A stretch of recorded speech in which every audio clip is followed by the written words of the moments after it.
Welcome, friends. Good to see everyone. Very much, really. So just to give a basic approach for what this day is kind of structured like, this morning session is more of a kind of contemplation together. And then there's a break with kind of like, for anyone who wants to stay, we'll probably like do a relaxed picnic in some nearby little park and just like have a picnic time to just hang out for anyone who wants. And then right after that, from 2 to 4, will be like more of a practice session together, more meditation. And I think it's going to be a Guru Rinpoche or Guru Padmasambhava kind of soak meditation. We'll bring some food offerings and do a puja or a meditation practice together from about 2 to 4. So this morning sessions from now until about noon, and then a little break with kind of relaxed lunch for anyone who wants to, and then the afternoon specifically more practice. So the morning's more the study, afternoon's more the practice. They're both always trying to be held together. And then of course we'll intermingle them in each of those sessions. So that's the basic structure of the day. And then just to begin, how to begin. So the topic itself for today is something called like awakening fearlessness in the Bardos of life, death, and rebirth. And so we have an hour and a half to kind of feel through, look at, open up, and explore like a topic like the Bardos and life and death and all the struggle and suffering and beauty and awakening. So it's kind of like we have a little bit of time to explore kind of the full range of reality, which is a kind of an impossibility if we expect to do it all in an hour. But if we expect to have a few really impactful, really high quality, deep moments of actual enlightened, liberative awareness, that's possible. That can happen. We can definitely have a moment of enlightened awareness in the next hour. And that's the whole practicing to do it. We can come out of Bardo framing, Bardo mind, Bardo grabbing, wondering. We can do it in a minute. And that's what all these Bardo teachings are about. Like, how do we do this? How do we really see through kind of how the Bardos are, what the nature of the Bardos are, how our awareness creates the Bardos or doesn't. And once we kind of release our Bardo way of kind of holding on to experience, then freedom, naturalness is right there. And then this is a really deep instruction that goes straight through all of Buddha's teachings, and specifically is highlighted with a lot of richness and detail in the Tibetan Buddhists of the Vajrayana, the indestructible vehicle teachings of Guru Rinpoche and the Buddha. And so part of like a challenge for me is someone who's like going to talk more, and then we're going to open it up and kind of share the inquiry together. But part of my kind of challenge is to do really essential, essence, pithy things that can be remembered, and to like actually honor a lineage that's like this robust, vast, profound treasury of details and enacted practices and like a lot of specific nuance. So I'm trying to do the simple, complex thing at the same time. And in the end, like as a Droa wandering being like myself, I was just talking to a Tibetan Buddhist friend yesterday, Helge Dokam. He's the one who introduced me to Khenpo Rinpoches. He's literally the first person I heard their name from. He was just kind of reflecting on Dharma and the world, and it's helpful to think. He said, and nowadays, like we need to give people like some simple things they can remember, and not just give this flood of Dharma, of which there's like 84,000, or in the Tantra version, 3,400,000 instructions, sets of whole teachings. Need to give something so that in the end of like a Dharma kind of gathering, people feel like I'm not wondering as much.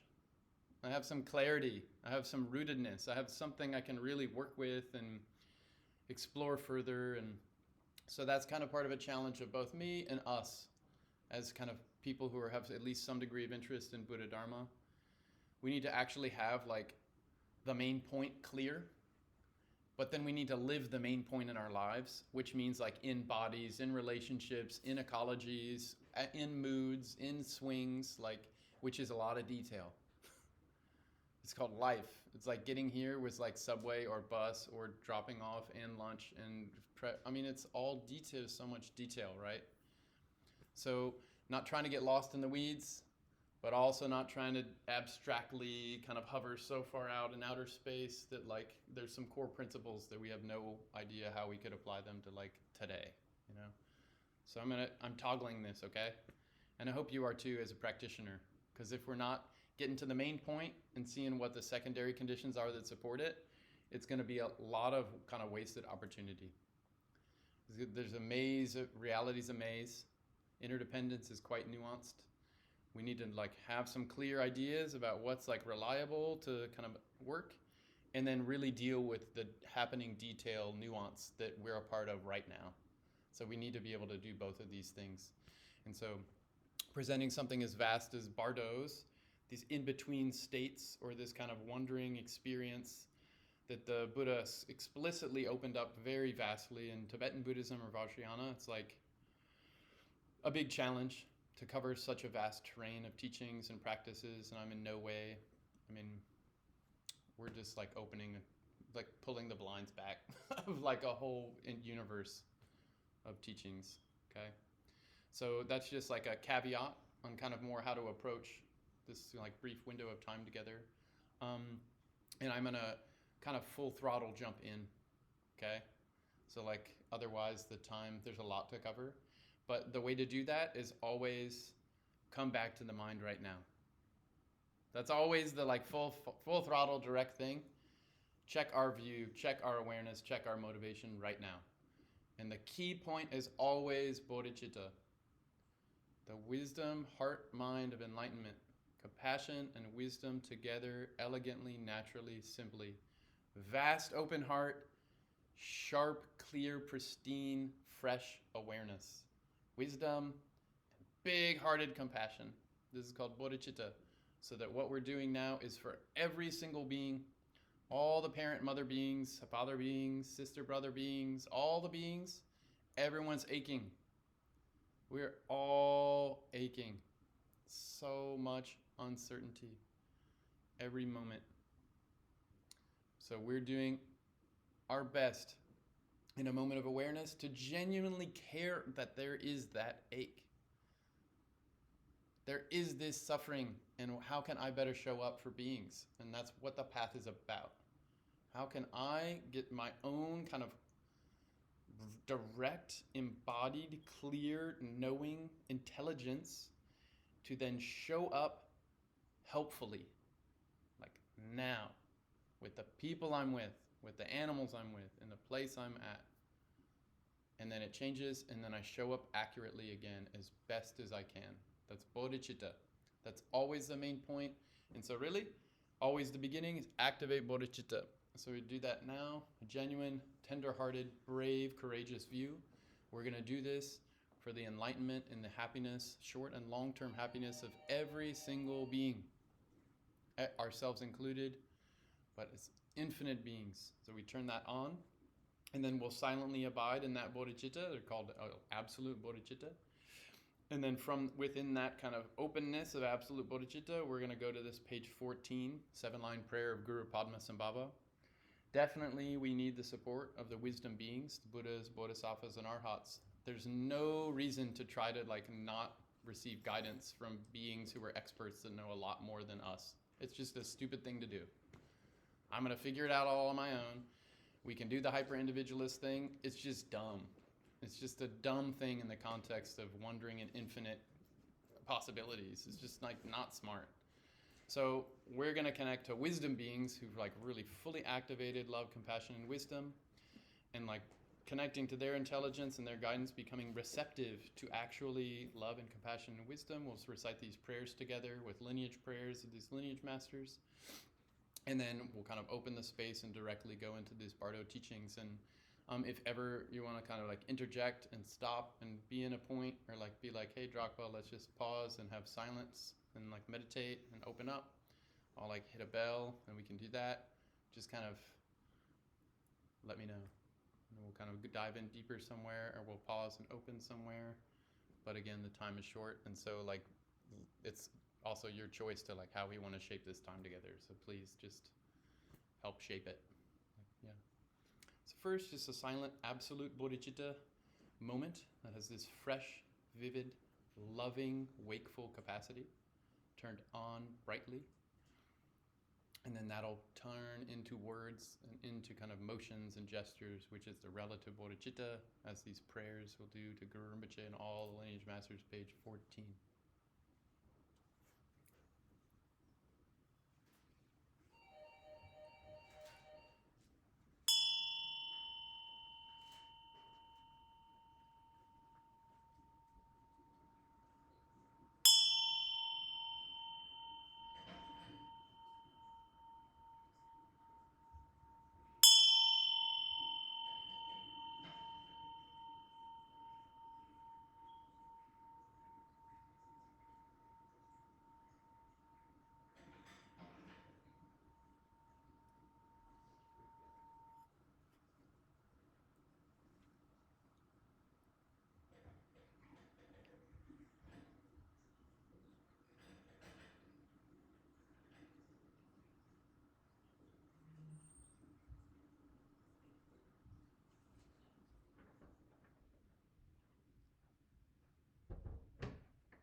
So the key point here is just relax. Just let it go. Your awareness is already fine. Nothing to do. Just relax.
So from this vast openness, it's not trying to hold anything.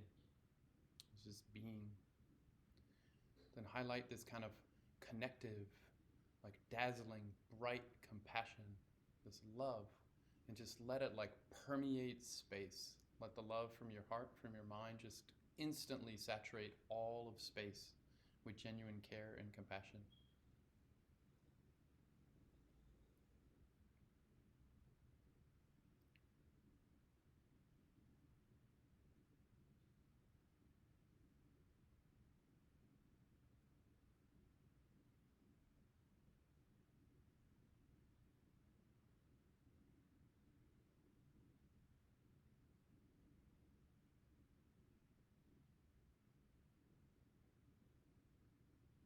Let your love bring ease and refreshment to all the people you're close with. They feel so happy and jubilant, like to receive your love.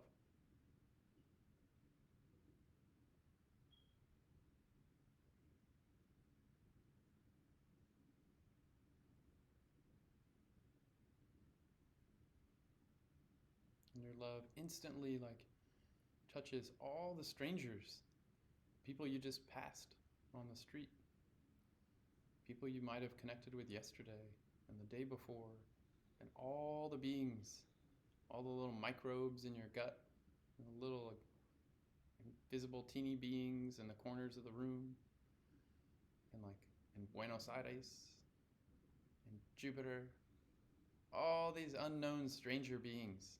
Let the love hit them too. And they're just so happy. Wow, someone loves me. Wow, I'm awesome.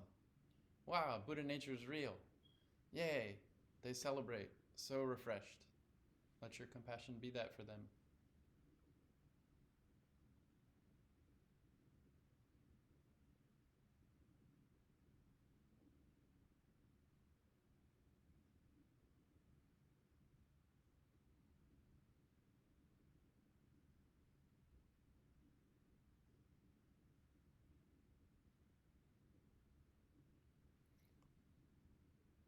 Refreshing this vast openness, this creative, delightful kindness, and let it touch all the beings you've had conflict with, struggle with, aggression towards, don't understand them. How can they be so dumb? Why did they do that to me? All these kinds of situations we've been through with these beings, let all that go. These beings are like little babies, just like us. They don't know how to be free. They don't know what's good for them. And we keep making so many mistakes. Like wounded animal, we can't help but just bite each other. It's so sad. It's like really samsara suffering. We're constantly wounded, just hurting each other. Like let your love and your kindness, your brave compassion, just like pour on them. It's okay. Like forgive these things. Let that go. It's not who they are. It's not who you are. Just like let kindness be there. Let your love really be there. They're a beautiful being. You're a beautiful being. Let that be the kind of genuine thread of your connection. Let your compassion really kind of bring that to like a really honest light.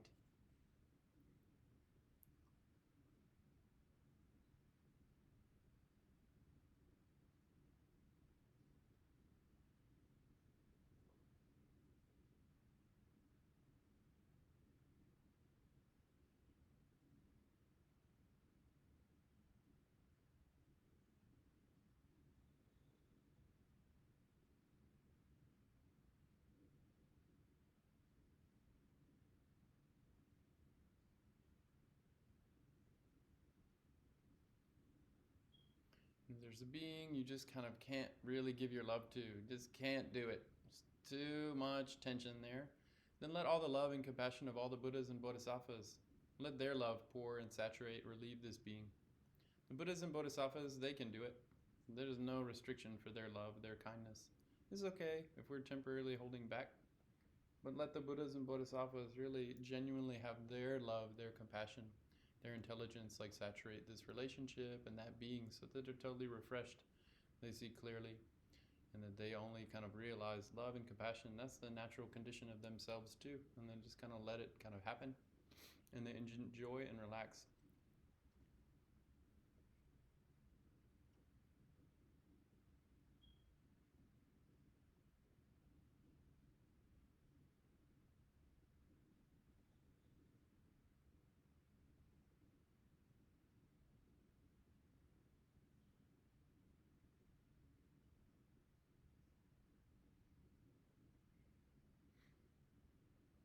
Now release all that.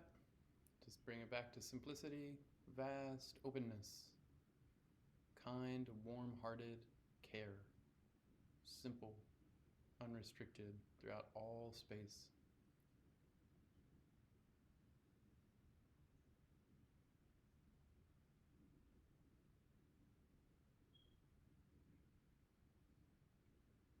And now that union of openness and this compassion, pervasive compassion, this union becomes Guru Padmasambhava instantly in the space in front of you. Seed syllable samadhi, the union of absolute and relative freedom and fullness.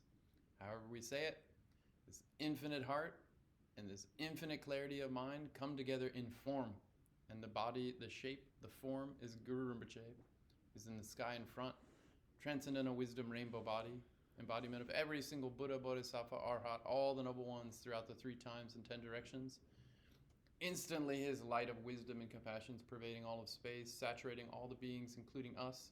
And here we pray to him. Page 14 in this sadhana, we recite the 7-line prayer, the spontaneous, self-resounding Vajra song of Guru Padmasambhava on the nature of reality. we connect with his wisdom of compassion. And then we'll say this prayer 3 times, and if you don't want to say it, no worry, just enjoy the sound of it. Page 14, we'll say the prayer and then kind of name these other beings that have also fully realized their own nature of love, compassion, wisdom, or bodhicitta. And we'll connect to their wisdom blessings and kind of in their field of space, of guidance, their mandala. And the rest of this time together will happen in that kind of sacred world.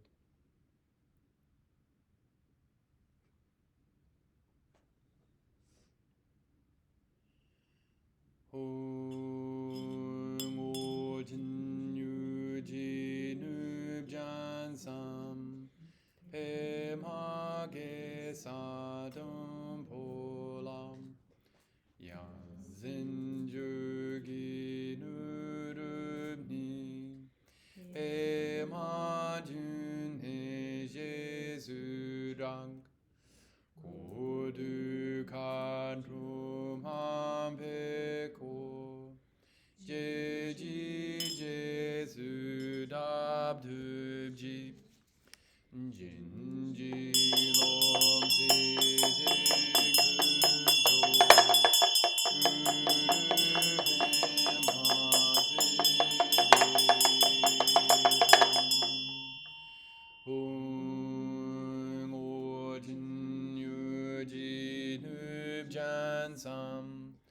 Pema ge sadum poblam Yazin yugi nurubni Pema june Jesurang Kodu kadru mambeko Jeji Jesu dabdubji Jinji lom zizig dukso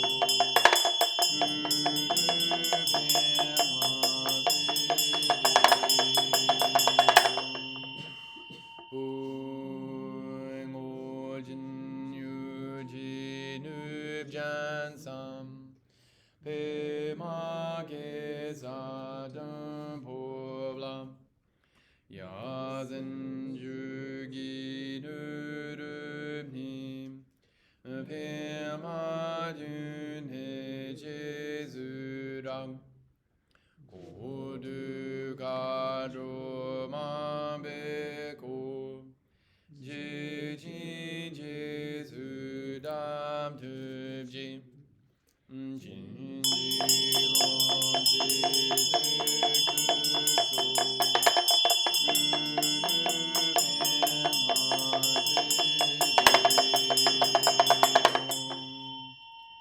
Next page, we'll recite Guru Rinpoche's mantra just a few times to make this auspicious connection with him. Om Ahum Benza Guru Pema Siddhi Hum. Om Ahum Benza Guru Pema Siddhi Hum. Om Ahum Benza Guru Pema Siddhi Hum. Now continuing ahead to page 20 with prayers to Lamas of the lineage.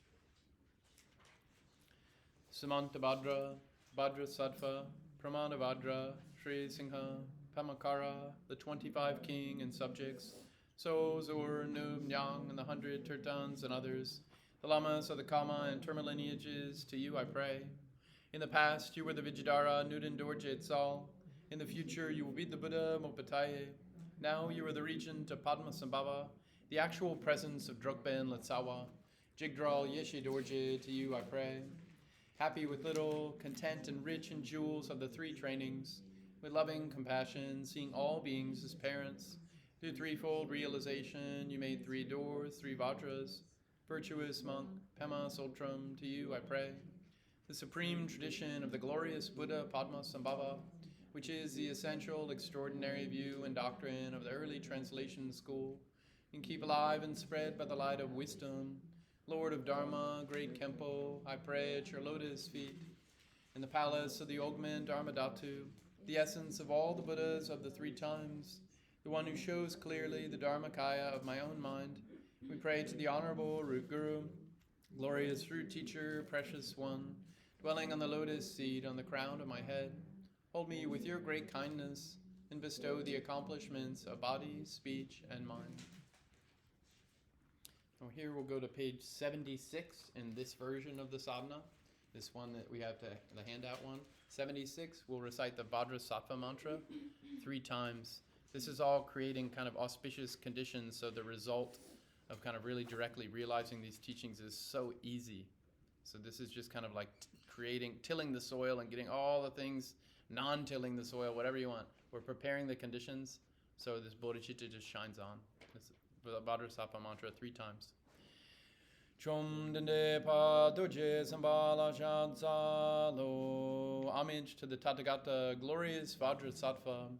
Om Bedra Sava Samaya Manu Palaya Bedra Sava Tenu Pajiju Dunu Mibawa Tsudu Gayu Mibawa Tsugu Jayu Mibawa Nuradu Mibawa Tiri Miprayata Tawa Kama Tsuzame Taram Jiyam Guru Hung Ha Ha Ha Ho Bhagavan Zawa Tada Gata Benza Mame Menza Bawama Samaya Satu Ha Bedra Sava Samaya Manu Balaya Bedra Sava Tenu Pa Tenu Mibawa Tsudu Gayu Mibawa Tsubu Jayu Mibawa Nuradu Mibawa Zawa Tiri Miprayata Zawa Kama Tsuzame Jiyam Guru Hung Ha Ha Ha Ha Ho Bhagavan Zawa Tata Gata Benza Mame Menza Bindri Bawa Maha Samaya Sadhu Om Bedra Zawa Samaya Manu Balaya Bedra Zawa Tenu Pa Mibawa Tsudu Gayu Mibawa Tsugu Jayu Mibawa Anuradu Mibawa Zawa Tiri Miprayata Zawa Kama Tsuzame Tsurum Jiyam Guru Hung Ha Ha Ha Ho Bhagavan Zawa Tara Gata Benza Mame Menza Bindri Bawa Maha Samaya Sadhu Om Bedra Sava Hong Om Bedra Sava Hong Om Bedra Sava Hong Om Bedra Sava Hong Om Bedra Sava Hong Om Bedra Sava Hong Om Bedra Sava Hong. Now going back to page 24 and 25, we're doing a brief mandala offering and then requesting teachings. Basically, the mandala offering is offering everything perfect and wonderful in the world, like everything wonderful that we love and cherish and perfectly arrayed. We're basically honoring the Dharma. How reality is when it's all elegantly, naturally, harmoniously like together. This is Dharma. So we're like honoring this. The harmony in ourselves, harmony in our relationships, harmony in the worlds we're a part of.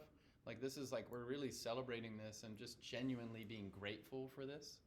And then the requesting the teachings, that's just like we're really genuinely just in a humble, clear way being like Dharma is so special. Like it's the nature of how things are. It's the nature of how I am. I'm really interested in this nature that I'll maybe be free from suffering.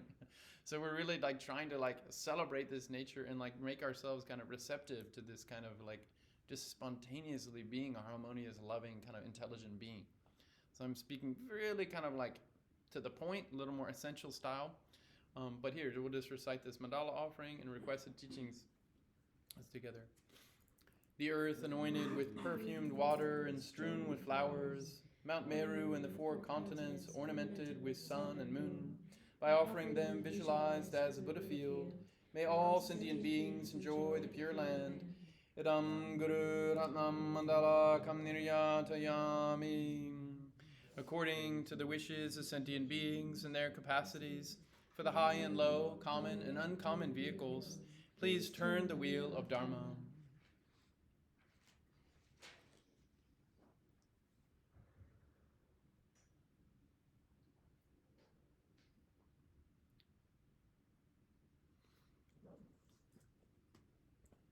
Thank you, friends. Lovely to be together. So we're talking about the awakening fearless love in the Bardos of life, death, and rebirth. So this topic of the Bardos was so kind of intimately, intricately kind of taught and shared by the Buddha and Guru Rinpoche and so many masters, like, for example, the Churtan Karma Lingpa. It's a vast topic, and we're only going to get a tiny little taste. But it's going to try to be authentic taste. The way the lineage of Tibetan Buddhists has like held it and opened it and explored this is we're trying to follow in the footsteps of Guru Padmasambhava and the Buddha. So that's what we're doing here.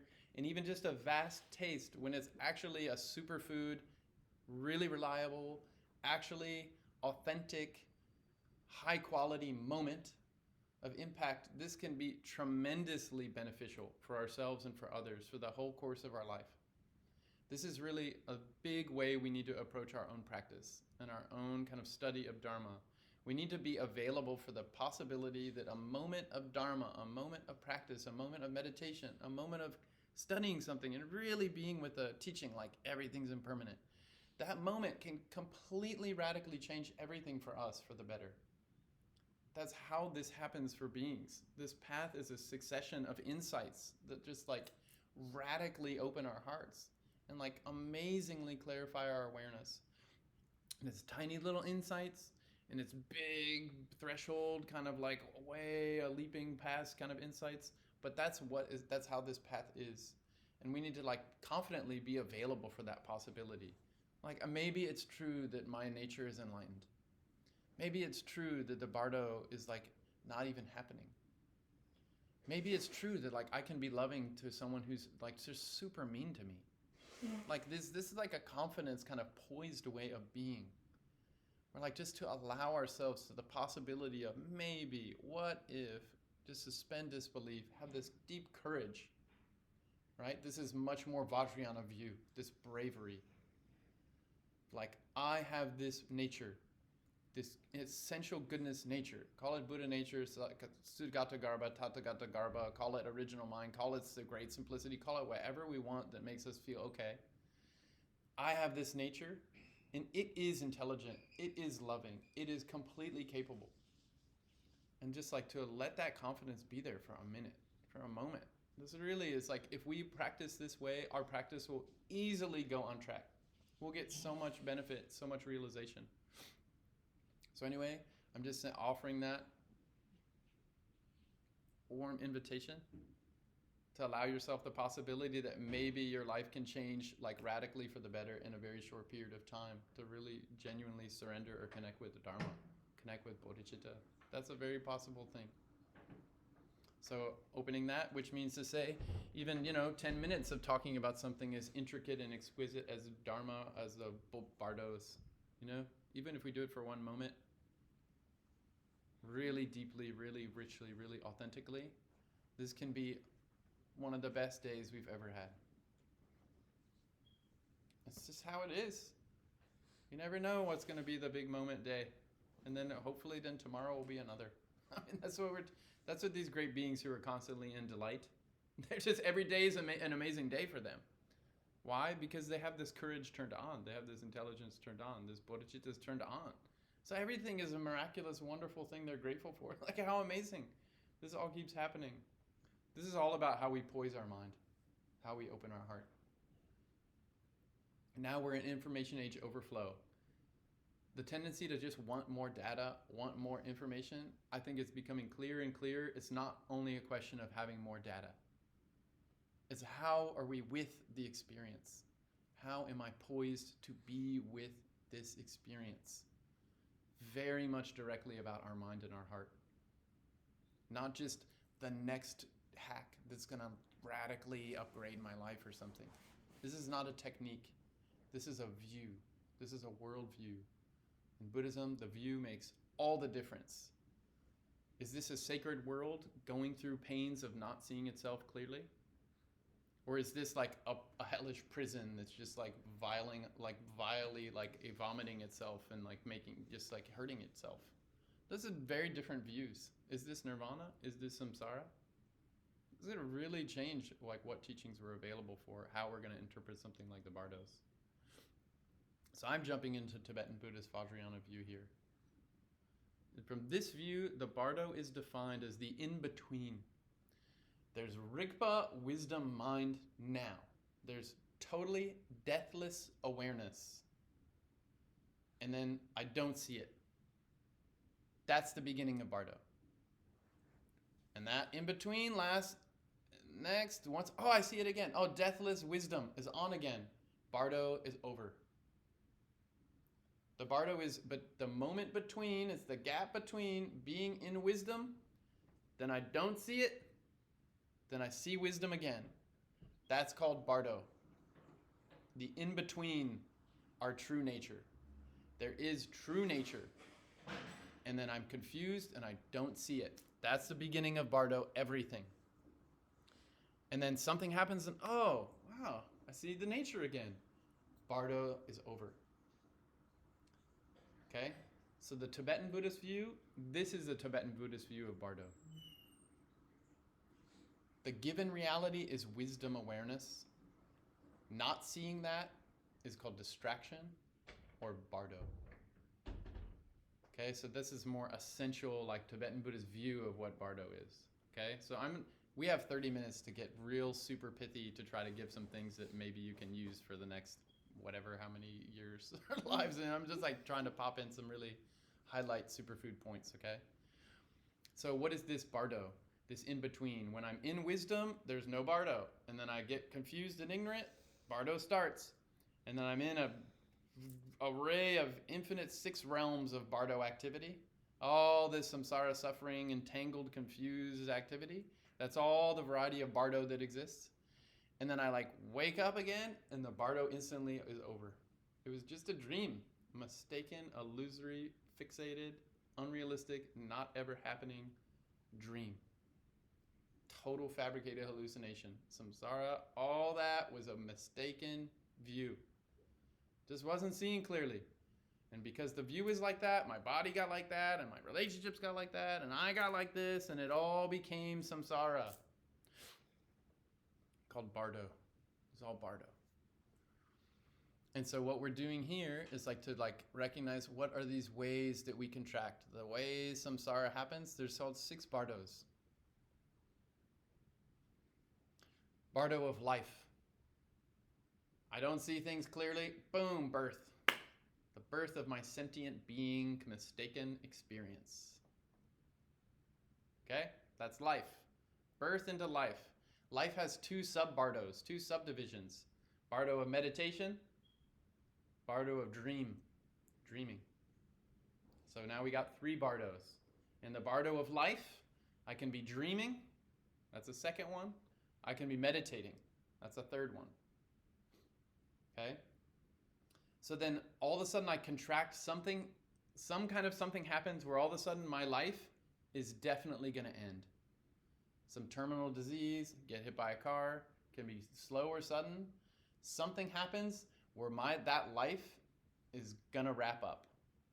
That's called Bardo of dying. So from the Bardo of dying to the moment of death, where I'm literally my body, my mind, they separate. I'm clinically dead. That's called Bardo of dying and death. That's the 4th Bardo. This is all assuming a sentient being who's happening. This is all in samsara mode, okay? When I'm not in wisdom, I'm in samsara. Samsara mode happened. That's called birth and life Bardo. Then as samsara being, I can have dreams. I can do my meditation. That's a Bardo of meditation, and Bardo of dreaming. And then, I get some sickness. I get something, I can't stop it. Now I'm going to die. That's called the end of Bardo of life, the beginning of Bardo of dying and death. And to that point, I clinically die. Done. This life is not going to be, this body not going to be revived. At that point, it's called Bardo of true nature and luminosity. That lasts for a certain period of time. And if that's called true nature, that's when it's all wisdom awareness happening now. No habitual patterns, no mistaken perceptions. This is the wisdom reality is laid bare. And if I'm not familiar with that, not comfortable with that, and I shut down to that, and I say, no, what's really real is samsara, What's really real is I was this, and my name is Dragpa, and I have this place, and this is my stuff, and this is my family. That's the really real stuff. Then that Bardo of true nature and luminosity closes, and then opens the Bardo of becoming.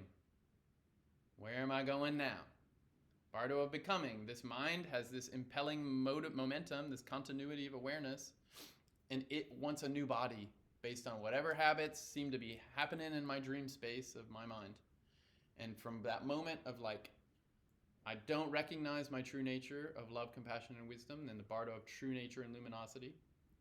I don't recognize that, it closes, and all of a sudden I start to wonder to get another embodiment to like, I want to continue this samsaric thing of me, and like I'm in a world, and I have things I'm doing that I like, and I'm avoiding the bad stuff.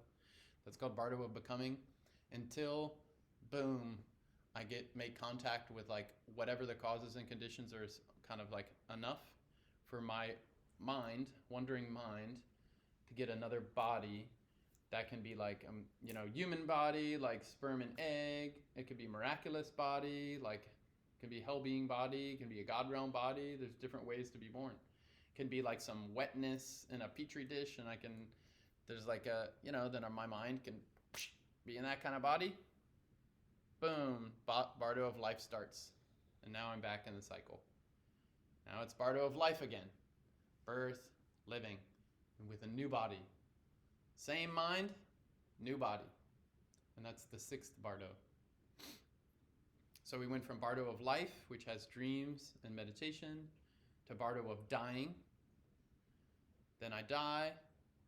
Then there's the opportunity of like non-samsaric awareness. That's called Bardo of true nature, with its display, its natural, pure, relative display. If I don't see that, it closes.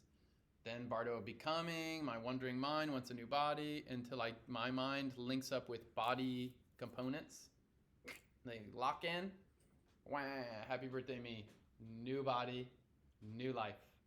That's called next, keeps going. If I really believe in samsara and its cycling, which I do, and the sentient being thing is what's really real, and wisdom is like a maybe thing, if I really believe that, this cycle of birth, old age, sickness, death, true nature, don't see it, go, birth, old age, sickness, death, true nature, don't see it, birth, old age. Been doing that for infinite time, since beginningless time. Almost every permutation of an embodied being, I've been it. The Buddha taught we've all done it. And you know why? We just don't remember it. Like, try to remember like the first 7 years of your life in this life as a little baby.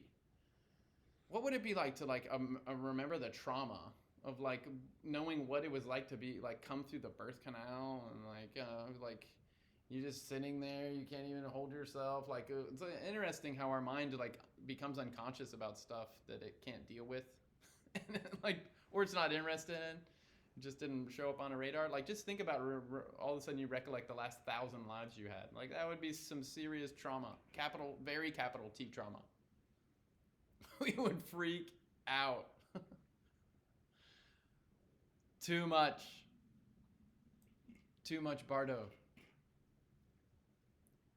So what this path is we're trying to have awareness, wisdom, this compassion, wisdom, so vast that we can actually entertain and be with all these currents of connection, all these moments of life we've been in this life, the meals we've had, the clothes we've had, the friends we had, all the hardships, all the celebrations, the fullness of just practical, materialist, scientific, like the stuff we've been through that like a scientist would say, yes, this happened to you. Just the fullness of that, we're trying to be with it and be chill, loving, compassion, wise, be in wisdom, and be with that much relationality. That's called, we're trying to practice to be bodhisattvas.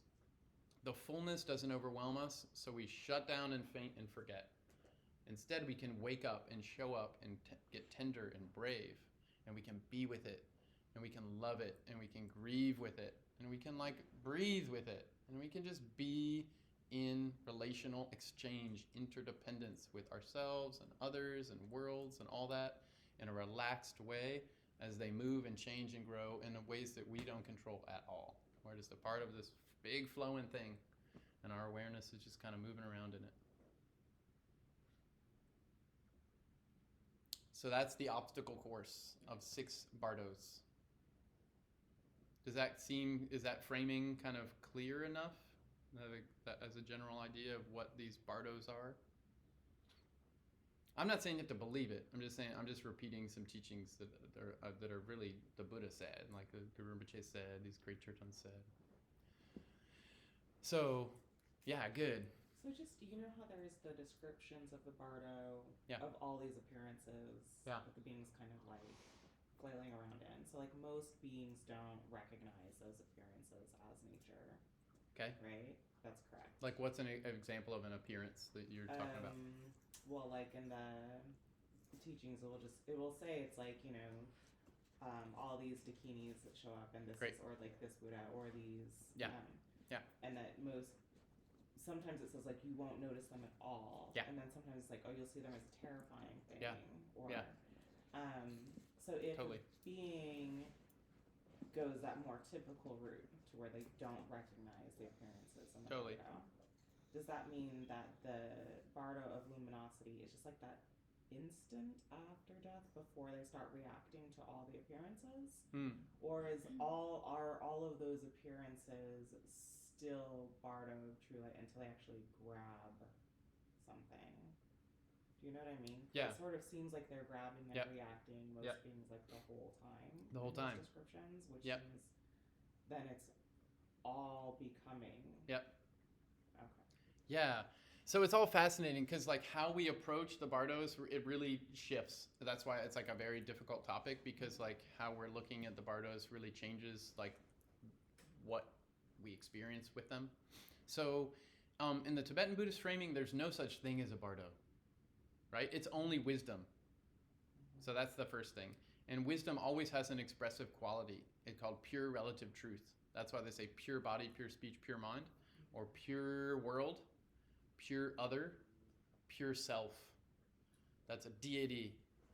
Deities are connections, the sounds, the relationships. That's called mantra. Dharmakaya is the space, or the mandala, the dhatu, the space, the world we're in. This is all pure body, pure speech, pure mind.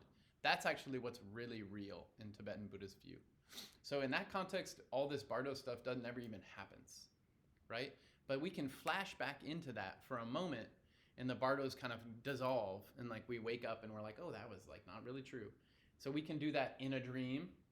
That's why in a dream Bardo, there's like karmic dreams, which we're totally lost in the fiction of our own storytelling, samsara madness. Or there's wisdom dreams, where we're like in wisdom awareness, and we're in a dreaming, more subtle, interactive space, and it's actually not a Bardo. It's actually wisdom, intelligence happening on this more subtle connective layer. So like in that case, is the dream experience wisdom, or is it Bardo, or is it kind of a mix? Like then it gets really specific with like what is happening with the certain being and the specific thing. But anytime we grab and lock into this is what's really real, that's Bardo. Okay.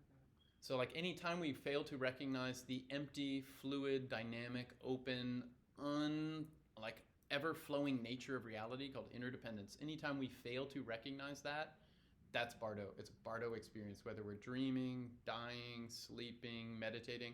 If we're meditating and I'm like, I feel good, this feels so good, I'm so glad, I'm like feel so restful and all that, that's all just karmic Bardo. That's not what we're trying to do with meditation. That's just called distraction, actually. But it's like, could be a helpful distraction. So like I'm more relaxed than I was before I started meditating. And so it's like easier to then be like, oh, meditation just means being natural. I'm not trying to hold a thing and only prefer these appearances and not those appearances. Actually allowing all the appearances. Oh, this is happy, this is heavy, this is itchy, this is scary, and just trying to be with it and not hold. Not trying to stop the appearances and say I only want these and not those. Trying to be with all of them. And so that's like this key point of all these Bardo teachings is this is all our own projection. And if the projection is right on and accurate, that's called wisdom display. And if that projection is super muddled and murky and confused, that's the 6 realms of samsaric being and embodiment. And there's really dense versions where it's like a human body that keeps seeming to really cohere again and again and again and again. There's a beating heart and all that.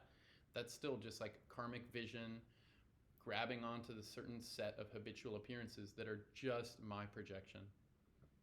It's just my mind. So this is like heavy Buddhist philosophy, but this is also like assumed in these Bardo teachings. This is all only one's own awareness. Outside, inside, in between, it's all awareness. And there's awareness when it knows itself and it allows its creative, natural intelligence to shine. That's called pure vision or bodhicitta. And then there's awareness when it doesn't see itself and it's ignorant, and then it locks into like pushing that stuff away and grabbing the stuff I want. That's called aversion or anger, attachment, or like kind of obsession. And then there's the ignorance. It's not knowing that's like, this is all my awareness. Like, and so that's called karmic vision or impure relative pure truth, impure body, impure speech, impure mind. And that's when it's like little old me in a big world that's like, I like some parts of it and I don't like some parts, and I have some friends and enemies and strangers. And like, that's the tumult of samsaric grabbing onto stuff and locking into things, and then it moves, and then I get stretched, and then it all hurts, and that's just comes from samsara. And then the body eventually doesn't have the energy or the coherence to keep holding itself together, and then that physical body dissolves. But the physical body was actually just this set of like karmic habitual patterning to like the mind being holding itself in every second. It keeps grooving itself into this certain neural pattern or whatever, firing however we choose to lens it. Like it keeps holding itself in this very specific contracted way as like a me in this body, in this room, with these sense doors. Like that's all, from these level of teachings, all habitual patterns of mind that keep cohering. And that's straight up sutra mind-only school. That's not tantra anything. That's just mind-only school sutra, which is super deep and profound. I mean, super deep and profound, right? It's all just mind. Yeah. That's like I'm laying some things without having laid out a lot of other things. So now it's kind of splashy, like that response.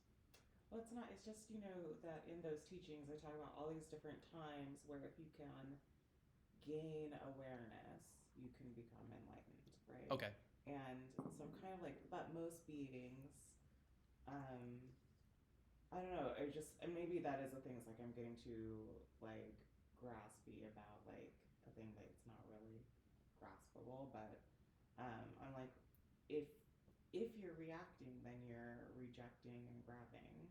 Yeah. And if you don't see, then it seems like you're no longer in luminosity, the Bardo. Yeah. That luminosity. True nature Bardo, yeah. Luminous true nature Bardo, yeah. So that could be like a moment. Could be a total moment, yeah. And then that they may not see. Yep. So I'll lay out a little bit of detail of each of these Bardos, and then we can like address this question like with a little more granularity that makes more sense. We'll have like a little more scaffolding to like kind of address it properly. Again, these are very broad strokes, okay? So we're born, we grow up, and this is all like I'm human being experience framing, okay? Human sense doors with this color spectrum and this sound spectrum, and this, I have 2 arms and not 8 octopus arms, and it makes a difference what embodiment I'm on with like how the Buddha would teach that being. Because if a Buddha talks to squirrels a bunch as a human being, the squirrels run, like you've got to talk as a squirrel would understand it. This is all assuming human stuff for these teachings, right? Not as if that's the only way the Buddha could teach, but for us as humans, human identified beings, what helps us. So we're born, Bardo of life. And then in that, there's dreams when like basically our physical aggregates get tired for various reasons, chemical, hormonal, all the stuff. We have to fall asleep. We fall asleep. And then basically our patterns turn on again, but they're more subtle. These sense doors turn on because this sense consciousness is still grasping after stuff. And then it like has all these habits, so then it has all this patterned activity that I seem like I have a body, and I meet some people I know, and there's like language, and it seems to like have coherence, and I'm like, it's not all total random chaos. It's like it has patterned stuff. It's just like based on negative habitual patterns usually. So that's all dream. So that's a dream Bardo. And so then if we're dream Bardo, we're trying to actually recognize like in all these, this is my awareness, connect with bodhicitta, love, compassion, and wisdom. and like recognize the dream-like quality of whether I'm actually sleeping having a dream or I'm awake and like having a dream-like kind of experience now, like an waking state dream. Either way, we're trying to like have bodhicitta and this wisdom saturate the experience. And then there's all kinds of techniques or supportive secondary conditions as to like how I can be more wakeful, like in a sleeping dream. Like how do I lie down when I go to sleep? Like what do I eat? When do I stop eating? Is there a visualization practice that'll help orient that? You can turn on a certain motivation before you sleep, like you're trying to do a specific thing in a dream. Like all these secondary conditions called practices or techniques, so that when I do fall asleep, when my body gets tired, I can use it for wisdom, intelligence, or bodhicitta, and not just the usual karmic thing that happens when I don't set up conditions and I'm just going with the flow of my negative habitual patterns and just another night of dreaming random shit, like, and just whatever it happened to be, you know? And then I wake up and it's like, oh, that was a dream, whatever. So Buddhism's trying to use all the moments of experience for wisdom and wakefulness, for really good connection and loving interaction and intelligence. So that's just to say, there's a ton of dream yoga techniques to use the dream bardo as a practice, as a path for more wisdom and compassion. And so that is an entire corpus of teachings. There's a ton of dream yoga stuff. This is called six yogas of Naropa is one example of these yogas. Dream yoga is one of them. Bardo teachings is another one of them. These are all big sets of teachings. So then real quick, meditation. So meditation is typically like that's dhyana bardo, or meditating. So in the sense of these teachings, meditating, I'm like holding something, meaning my awareness is trying to hold itself put somehow. That's usually called calmly abiding, calm holding.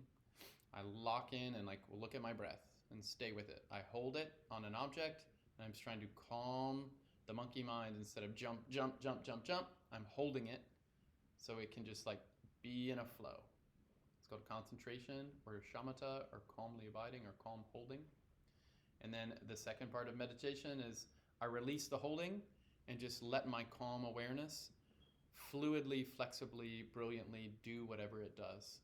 Because its nature is already intelligent. I don't have to hold it to make it intelligent.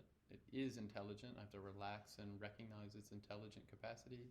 And that's called insight, or vipassana, or supreme seeing. A way of being that's not being corralled at all. It's naturally flowing as it would if I just let it flow and like have it on. That's called shamatha, or shamatha and vipassana together. This is all meditation bardo.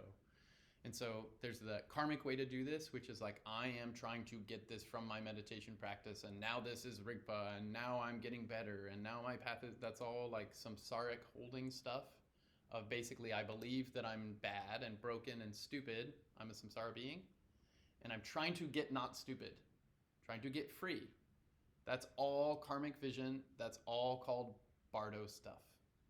As opposed to recognize you're free.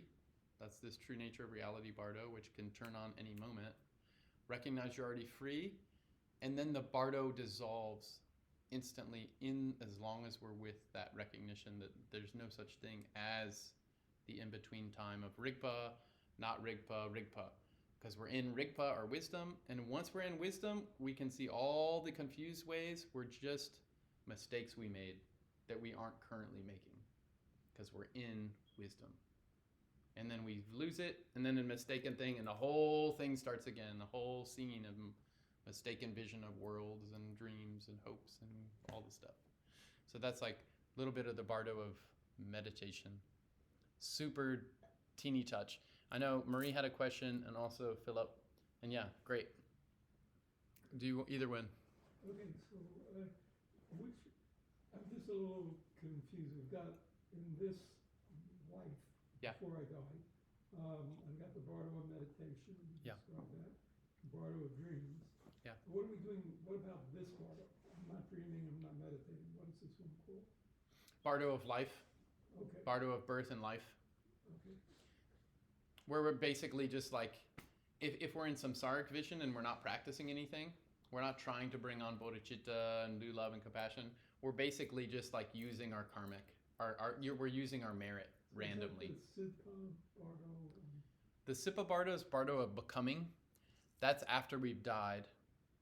And it's just our awareness projecting itself, and it hasn't yet locked into a new body or embodiment, okay, so like a human baby. during death. Okay. That's the after death Bardo, is the Sipa Bardo of becoming.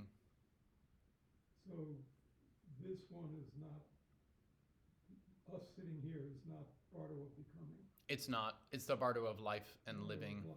Yeah. Yeah. Yeah.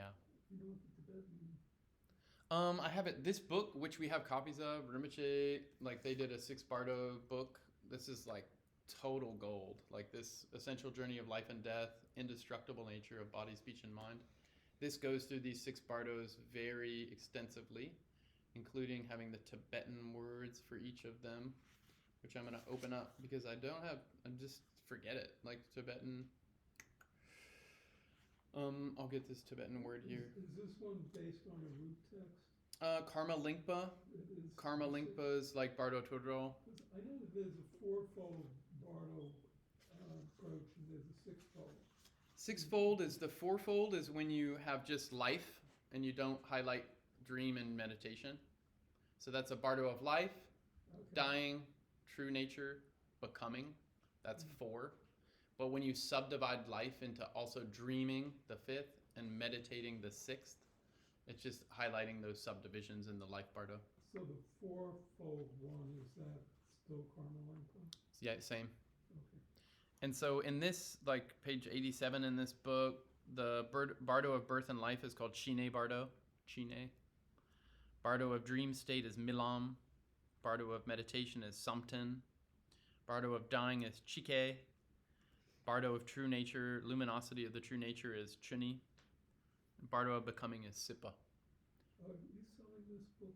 Yeah, it's right on the table back there. Yeah, this book, I mean, this is like such a good book. Like this is like, that's why these Bardo teachings are kind of lovely in a way, is because they, like, we're all gonna die. And like, this is like a preview of the obstacle course. And it's also showing us like what we're doing now and how we can prepare, like how we can enjoy now better, living. And like by enjoying now better, we'll totally like make all the dying process and the dead and the next life so much easier and enjoyable as well. So it's just this practice manual of instructions, both really pointy, pithy stuff and really extensive, nuanced, texturized stuff. So that go through all these dream practices, all these meditation practices, all these after death practices. There's like extensive details on how to really train in that now, so that when we're in it, it's easy to do because we'll already have that habit and we'll already have some familiarity with how our mind is when we're in that way of our mind holding itself. The dream way our mind holds itself, or the meditative way our mind holds itself. Then we'll already have some like kind of preview or like a little bit of a flexibility and like a familiarity with being that way. So, Marie, did you have a question, or do you want to come back to it? I do have a question. All the things you're saying, I think, of course, they're correct, and I totally get it. There's one issue I have. Okay. As you get older, you start running into friends who have like diseases where they're in terrible, terrible pain. Yeah. Or they get dementia. Yeah. Or Alzheimer's. Yeah. Even Dharma practitioners. Yeah. I wondered, if you know of any techniques or tricks in the Dharma for dealing with that. Old age, sickness, death? For oneself or for others. Yeah. I mean, what do you say? What do you do? Yeah. Yeah, so it's great. Thanks, Marie. This is like all this practical application of like what do we actually do with this stuff. Like here I'm just giving a really general framing so far. And then there's like what can you do? And always like in that book, and then this is like a stack of Bardo books. Like these are like 4 amongst like 100. There's like so many. This is only English. There's so many. This one, Preparing to Die, Andrew Holacek, has a whole 3rd section that's just advice from these great masters on how do you prepare to die, how do you use when you're dead, how do you use after you're dead. And all these, some 20 or so masters are just like, they just answer those 3 questions. And it's like 25 pages of just their pith instructions on what do you do when you're about to die, when you're dead, when you're after dead. Like And so there's a ton, like this is like one of the big topics of life, because like it's birth, old age, sickness, death, rebirth. I mean, it's the set of things we're in. So what do you do? And a lot of these masters say here, and Venerable Khenpo Rinpoche say here, is you meet the person where they're at. They're Christian, you do the Christian thing. If they're Buddhist, chameleon, shapeshift into Buddhist stuff. They're non-believer of anything, they're just super science, you do that. And you encourage like the goodness they have. We all have goodness. You celebrate the kindness, you celebrate the victories, the wonderful things, the lovely things, the like important special things. And you keep it simple. It depends, like there's a lot of nuance here. If someone has dementia, you interact one way. If someone doesn't have dementia, you interact another way. It's like gets really specific with what is the actual context of the person you're with and where you're at. Did anybody write about that where I can read about that? This book, No, Pema Chodron's book. I mean, in terms of people who have dementia or agony, so much pain. Yeah. Is there anything specifically written on that? I'm sure there is at this point, and a lot of Western medical Dharma people too. I know this Dzogchen Khenchen Rinpoche, he has a book, Living is Dying. This goes into like really specific medical questions and like a lot of Dzogchen Khenchen Rinpoche. There's so many Bardo books like about this. I know Sanjay Khandro has Bardo advice. I mean, Trungpa Rinpoche has 6 Bardo advice called Transcending Madness. All the Tibetan, there's so many Tibetan root texts that have all this in Tibetan. There's just so much. I don't know. It's like with dementia, like that's like a really specific case, right? And it's just like, how do you be with a person when basically they're in like an hourglass of sand that's like it's constantly dissolving itself? And it depends, like what are their threads for that person? Are they usually happier, usually angry, usually scared? Do they remember certain themes of their life or a certain range of years still? Or it all gets really specific, but you always show up for that person in the moment as much as you can attune to like what makes them relax and soften. Whatever that is, that's the Bodhisattva practice. We're training so that we can vibe or attune with someone in a way that makes them feel supported and relaxed, so their own true nature, their own goodness, Buddha nature, naturally will start to auto-poetically turn on. We don't have to make them intelligent and kind. They have that already. We're just supporting someone by like as much as we can be with them in a caring, careful way to let that happen and our own self blossom, and then that creates like a good Dharma connection. That's just a harmonious relationship, right? We call it Dharma or use a non-Dharma word, it doesn't matter. But then it's all in the details with that, with a specific sickness and how much medicine and what's the medicine do and what are the side effects. And there's a lot of nitty-gritty details that the details really matter with that stuff. It's like I can only say some general stuff unless we really get into the weeds of a specific person. That book. I'll get hold of it. Yeah, but in general, it's bodhicitta. That's the general main point. To like super generalize, there is, in terms of Buddhism, like super generalized, you can take it and remember it. There's a deathless nature, and there's a process of impermanence, and they're both always happening. Those are 2 big things you can always remember in any Buddhist thing. There's always the deathless, unborn, unchanging, post-conceptual side called absolute, and there's the relative, expressive, interactive, interdependent, dynamic side, which is impermanent. Deathless and impermanent. Relative and absolute. They're always both part of anything that's happening. And so any technique, any view is going to have to care for both these sides. And if we only care for one side or at the expense of the other, then we go to extremes. We're fixating on half or a part of a whole. That's called an extreme position. We're walling something and acting like we didn't do the walling. It was just that. That's how reality is. No, we just built that wall, and we just left out a bunch of stuff that we're not paying attention to now. That's called extreme view. Always relative and absolute aspects together. So there's a deathless, and there's techniques that help us recognize and relax in the deathless, open, spacious awareness called absolute bodhicitta. And then there's the relational, interactive, interdependent, just all the relative bodhicitta stuff of being a loving, compassionate, kind, intelligent participant of a dance that we're in, that like it moves, and so we have ups and downs, and it's impermanent. Both sides are always true. So there's going to be techniques that care for the relative side and the absolute side that make us have healthy, dynamic stuff and help us relax and recognize the totally not changing side. The main point here is we need to recognize the deathless part, or else we're constantly going to be in the trauma, the dynamic ups and downs of the interdependent, impermanent part. That's all we'll know. And so it's always going to be up, down, gather, disperse, build, break. That's all we're going to believe in. So we need to recognize the deathless part. That's the absolute or the true nature samadhi, the true nature Bardo, or Rigpa, wisdom awareness. That's half. And then we also, so then there's a second point to remember. So there's a deathless and an interdependent, relative and absolute. Always both. For every Buddhist answer, for every Buddhist technique, for every Buddhist anything. Always both. The second thing is, how am I approaching this? Am I using these techniques and these teachings and this Bardo stuff to get free? That's one.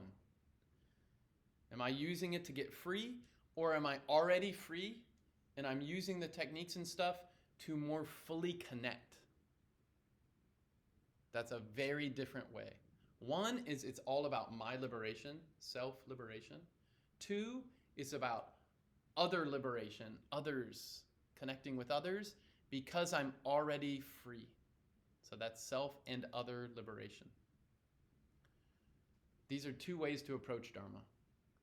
I'm getting all this stuff so I can have a good retreat, or I'm like in a way where I'm like pretty in the deathless nature, open, love is flowing, and all these paths and connections and techniques are more about like, how can I better show up for others? Both of these are true. And it makes a big difference with how we're going to interpret Dharma.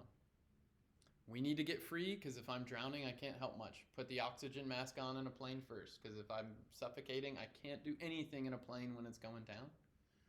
Don't drown first. That means get some flexible, actual, on-the-spot recognition of what's deathless. And then from that deathless, open, freedom position, I literally shape my body, my connections, my relationality into the world that is the world that someone else is coming from. They create the world and I inhabit their worlding based on how well I can do that. That's called Bodhisattva. And everyone's worlding a different world. Your habits, language, history, background, intelligence, techniques. So there's all this multifold of worldings, and there's human versions of it, and there's animal versions of it. That's why this is a very big set of teachings called Bardos. A lot of interactive layers going on here. The first thing is recognize what is not changing. Doesn't matter what world, what body, what language, what culture, what society, what is always the same. And it can get all into language games, the same, not different, not one, not many. The point is, am I in a poised way of being that regardless of what experience happens, I still see the common continuous thread. It's called Tantra, continuity. The continuous thread of wisdom awareness is still there. It's called original mind, Rigpa, or Buddha nature. I can still be with the thread, and now that awareness can arise as a nightmare vision. That's called karmic dream. Now it arises as a Pure Land vision. That's called wisdom display. I can be with any of it. That's what these great accomplished beings are able to do. So then they go into the nightmare vision of doom scrolling through news, and they can show up with people with empathy and all that. And they can go with the celebratory, beautiful vision of the pretty samsara thing, and they can also go to the Pure Lands and just be with Buddhas Not like in any kind of samsara game. They're just like the nature of wisdom displays in all these creative ways. So good. Yeah, you got follow up or something? Yeah. I just wanted to comment for Marie about dealing with encountering people with dementia, which is personal for me too. Yeah. But I think that you've given the overview. Yep.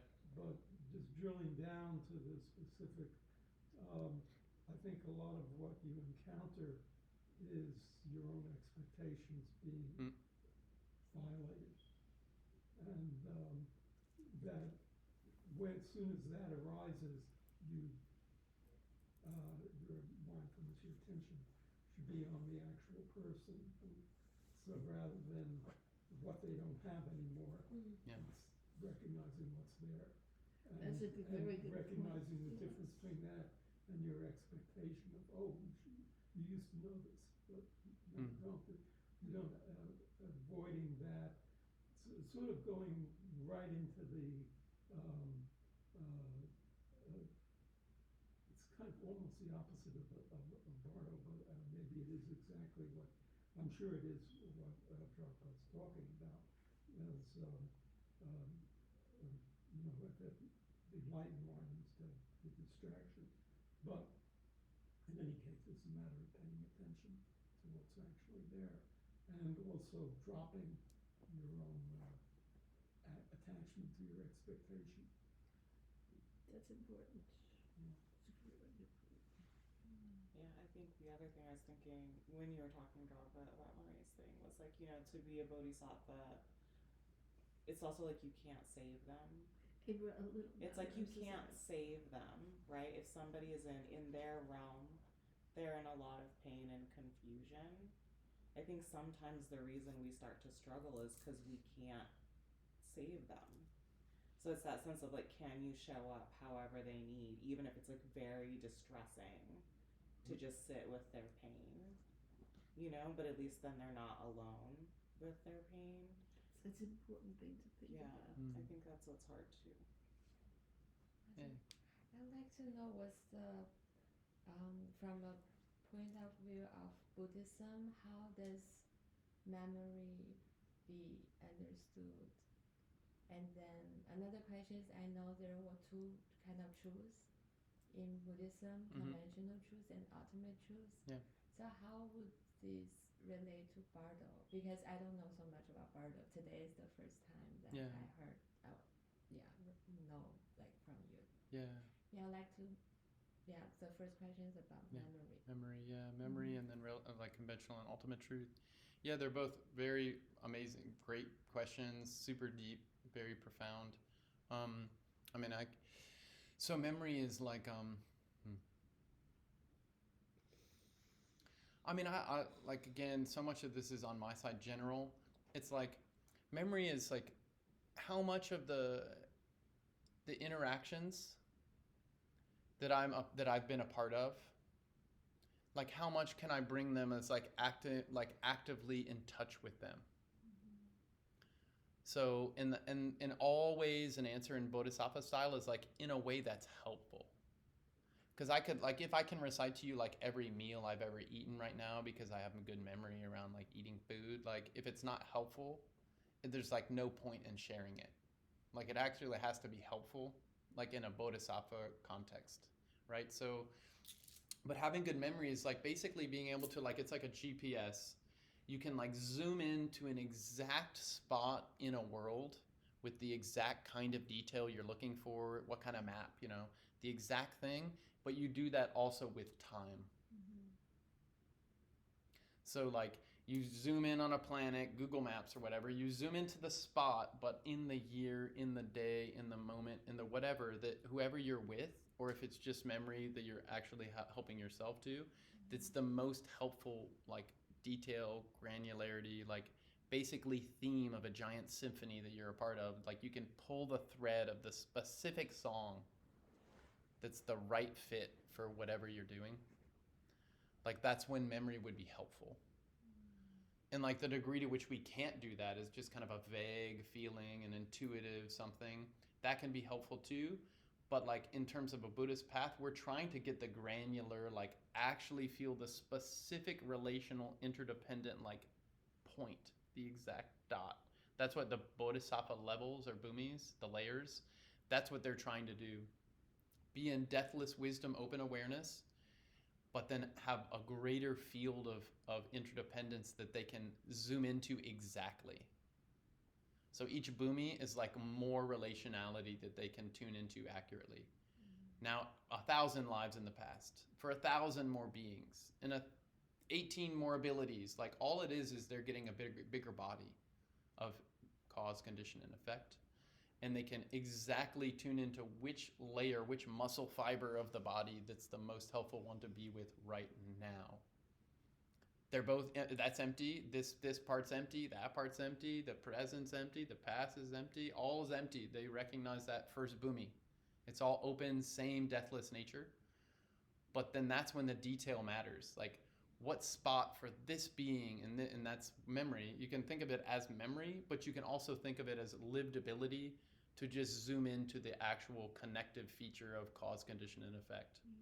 Doesn't have to be your personal memory for these great, really great enlightened masters. They can zoom into someone else's memory because it's part of a relational field that they share with them. Because there's no big separate block on any of the knowledge that's shared in reality. It's a question of our ability to tune into the specific thread. We tend to be like actually hyper, like always attending to like my experience, my story, my unfolded part. And part of the like lessening the self-centeredness of like renunciation, that's like foundational Buddhist stuff, is actually we become other-centered too. And we start to be able to breathe with the relational field or body or worlding of other beings more. It's like it becomes a shared body, a shared database, a shared collective set of cause, condition, effect, shared memory. So this is like intergenerational and interspecies and it gets big. In the sutras it's vast, in the tantras it's more vast. And then in terms of conventional and ultimate truths, like it's related to like this very approximate kind of thing I'm saying. The ultimate is the deathless or the unborn, unceasing, unborn by nature like the sky. This is all pointed out in the second turning teachings of the Heart Sutra as like a quintessential text the Buddha taught via his wisdom awareness through the Bodhisattva Chenrezig in the Heart Sutra. This is all pointing towards the unpointable, unfindable, the like can't be boxed in any way. No, it doesn't fit in the fold of any logical framing at all or any rational kind of paradigm or any model. Like absolute, keeps going, keeps extending. No model, no framing, no story is big enough to hold the inexhaustible nature of reality. So that's all absolute or ultimate.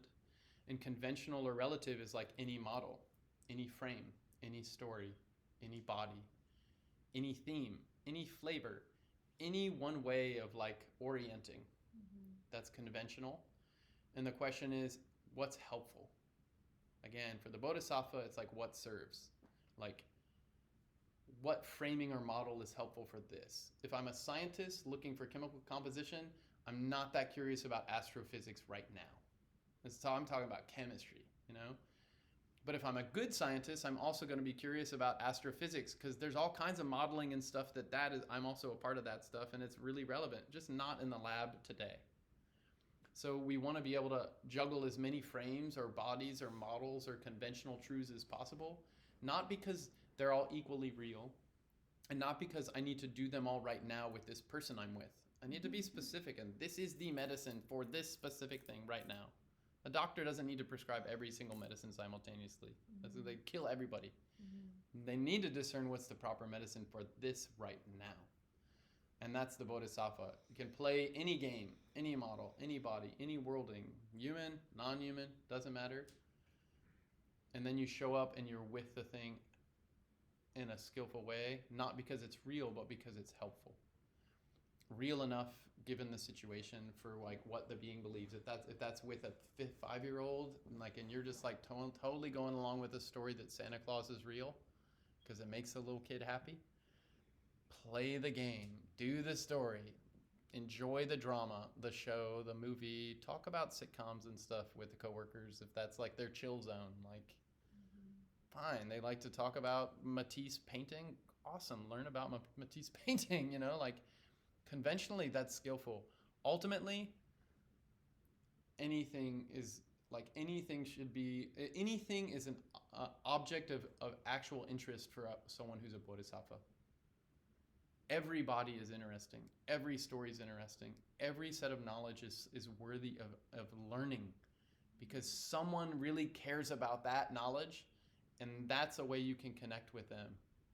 And that's the way you can support their own Buddha nature to relax and auto-poetically turn on brighter.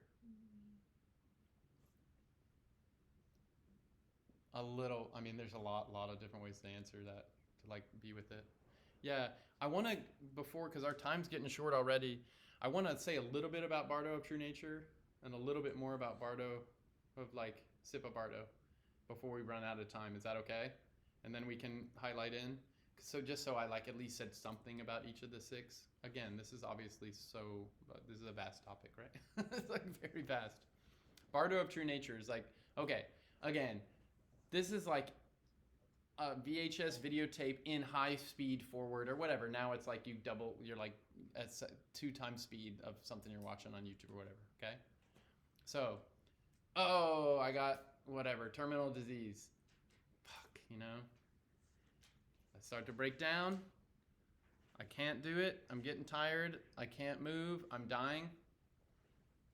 At a certain point, like all this Bardo of dying, there's a lot of teachings on how the dissolution of life is, how dying happens. There's the gross level, the subtle level, and then the moment of death. Gross level is talking about our organ systems. Like, and they talk about this in these teachings, these Bardo teachings, in terms of elements. They say the grossest element dissolves into the more subtle element, into the more subtle element, into the more subtle element, until the gross level of embodiment stops. So it's always going gross to subtle. It can happen differently for different people, but this is the general way it's taught, because it's like in general, the like most percentage of beings do like die like that. So earth to water, water to fire, fire to air, air to space. Gross to subtle. And each of these kind of elements relates to organ systems, and when certain organ systems stop functioning, then we get an inner experience, and then we get a secret experience. This is all Bardo of dying. I'm giving a teeny hint, right? Okay, this is a vast topic. So like when the gross element of earth dissolves, like that's related to a certain chakra or a certain way that our energy and awareness moves in our body. They say the navel goes into the heart goes into the throat goes into the head collapses into the like secret, and then all these outer layer things stop, and basically that correlates to all these organs shutting down. And all the ways that it feels like, oh, now I can't move my body. Oh, now my mouth is super dry. Oh, now I'm like super cold. Oh, now there's like a lot of teachings on what correlates to what. Okay? So if you're interested in this, there's a ton of stuff about it. But we have like 2 minutes to cover this, and it just not available right now. There's a chart in here at the back of this book which correlates outer sign, inner sign, secret sign, organ systems. Like it's all, this has been mapped out in Tibetan Buddhism a lot. So like if you're interested, What page were you talking about? in this book, the page is, gross dissolution is page 422. Subtle dissolution is page 424. So I just described the gross dissolution. Earth into water, water to fire, fire to wind, wind to consciousness. So grossest to subtlest. That correlates to emotions. Super dense emotions, and they release, and then it's subtler emotions, and they release, and subtler emotions, and they release until the emotions aren't on. Okay, this is all charted out. So at that point, these gross elements stop, and then Tibetan Buddhism says there's a subtle dissolution. And this is usually talked about in just very like general ways, is like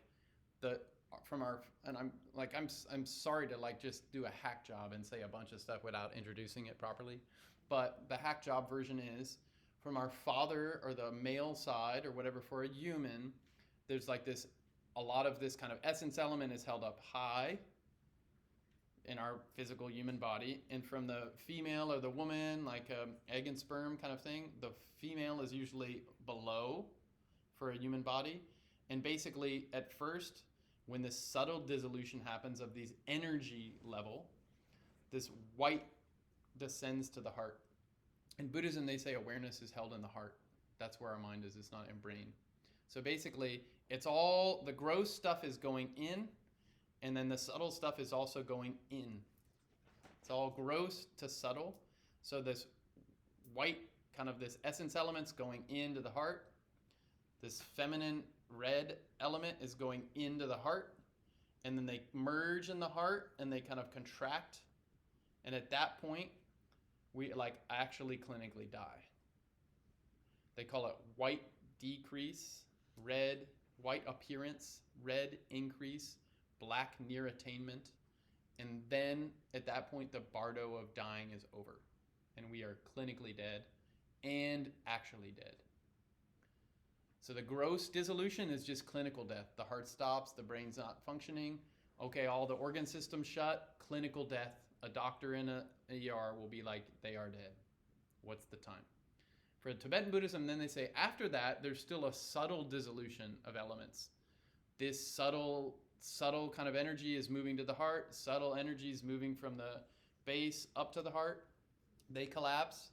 And at that point, that's actually the moment of death for Buddhists. Even though your brain and your heart are already stopped. It's still the subtle winds or energies are still, the awareness is still riding those subtle winds. And this is talking about karmic winds related to like mom stuff, dad stuff, not our experience, but literally essence elements, like body, subtle energy body elements that like our mind is always with every moment of our like this embodiment. So that collapses. So like white appearance on our inner level, everything looks white. Super milky white, and then the red increase, this certain element, it starts losing its position to be able to hold, and it starts collapsing, and everything gets like red, like crimsony red, they say. And then when they meet in the heart center, which is where our awareness is, like Rigpa or wisdom awareness, they collapse and we faint. They call it black near attainment. It's What like is it's it called? black near attainment. Black. Black, like you're aware, but it's like totally black out there. There's no light. It's related to deep dreamless sleep, awareness that has no object. This is all deep stuff. This is all like, it actually correlates amazingly with all these teachings. It's like profound. So at that point, that's when the bardo of dying ends. And literally our mind and this body, the gross body we're in, the subtle body we're in, the gross and subtle bodies stop. And at that point, the mind releases from this body. So that point, it's a bardo of this dying and death. We're dead. That bardo's over. Which means what? The mind continues, but without a physical body. So the mind didn't die. The mind just stopped its connection with this body, which just died. So the thing in Buddhism, which is another big point, is there's no such thing as death in Buddhism. The mind never dies. Its awareness continues. It's just the body it takes starts, grows, breaks down, dies. The body dies. The awareness that the body that the awareness kind of like coheres with for a time, that body stops, but the mind keeps going. That's why they say continuity. The mind never dies. There's no such thing as an actual dead, like there is no such thing as a dead being in Buddhism. It's just that mind, the body stopped, and now all the beings that related to that mind as that body, they think, oh, the body's gone, so the mind's gone, so they're gone. But it's just that the mind is moving, the body's sitting there, laying there, whatever, and they can no longer, it seems like, oh, they're gone. But the mind is just in no body. So that's the end of the bardo of dying and death. At that moment, what happens?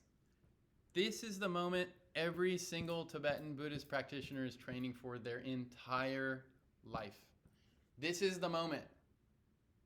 Because at that point, there's no longer any gross or subtle thing that will block your wisdom mind from being known to itself. All the habits related to body, gross body, and subtle energy body, because those two bodies just stopped. At that point, the mind and its intelligence 100% turns on and shines without any limitation. That's called a mother luminosity. That's Rigpa. Like, it's not an approximation of Rigpa. It's not like an idea. Is this Rigpa or not? It's like for every single being, human, squirrel, caterpillar, invisible being, when their body, whatever it is, stops, their mind will 100% see itself clearly with no mistakes. It will be 100% guaranteed moment of wisdom awareness. Authentic, enlightened Buddha nature, fully on. No obstruction. This is why Tibetan Buddhists are practicing for this moment. Because if you can recognize, oh, this is what I've been like practicing like this whole time. I'm trying to be in Rigpa all the time and wisdom awareness. Now, all the things that were blocking it stopped. It's like it's like the lottery moment. Like everyone wins that lottery. Like 100% jackpot for every being when they die. But you just have to recognize it and be like, oh, totally vast, totally unobstructed, utterly powerful. And like that happens and you're just like, chill. This is it. Instead of, oh my God, it's so much power. Oh my God, it's so vast. Oh my God, there's no reference. Oh, it's so open, so open. And what would we usually do? We want to lock and close. Because that's the whole samsara thing. I am this, and I am not that, and my stuff is here. Like, so that's why we're training to not do that. To relax and let go. That's the whole, say it as Buddhist meditation in two simple ways. Relax, let go.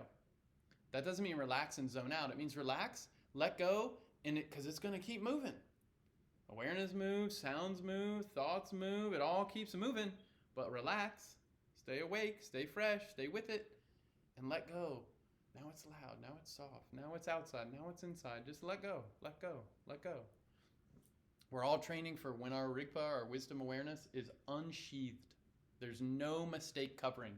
There's no habitual pattern active. At that moment, this is called Bardo of true nature and luminosity. So I'll finish this Bardo and then we go to it. So, okay. So in that moment, 100% Rigpa, guaranteed. They call that, if we recognize it, it's called mother luminosity meeting child luminosity. It's like if you, me and Asa, like we go out on the street, we're in a thing, all of a sudden there's thousands of people out in a street party or whatever in New York City, right outside down there.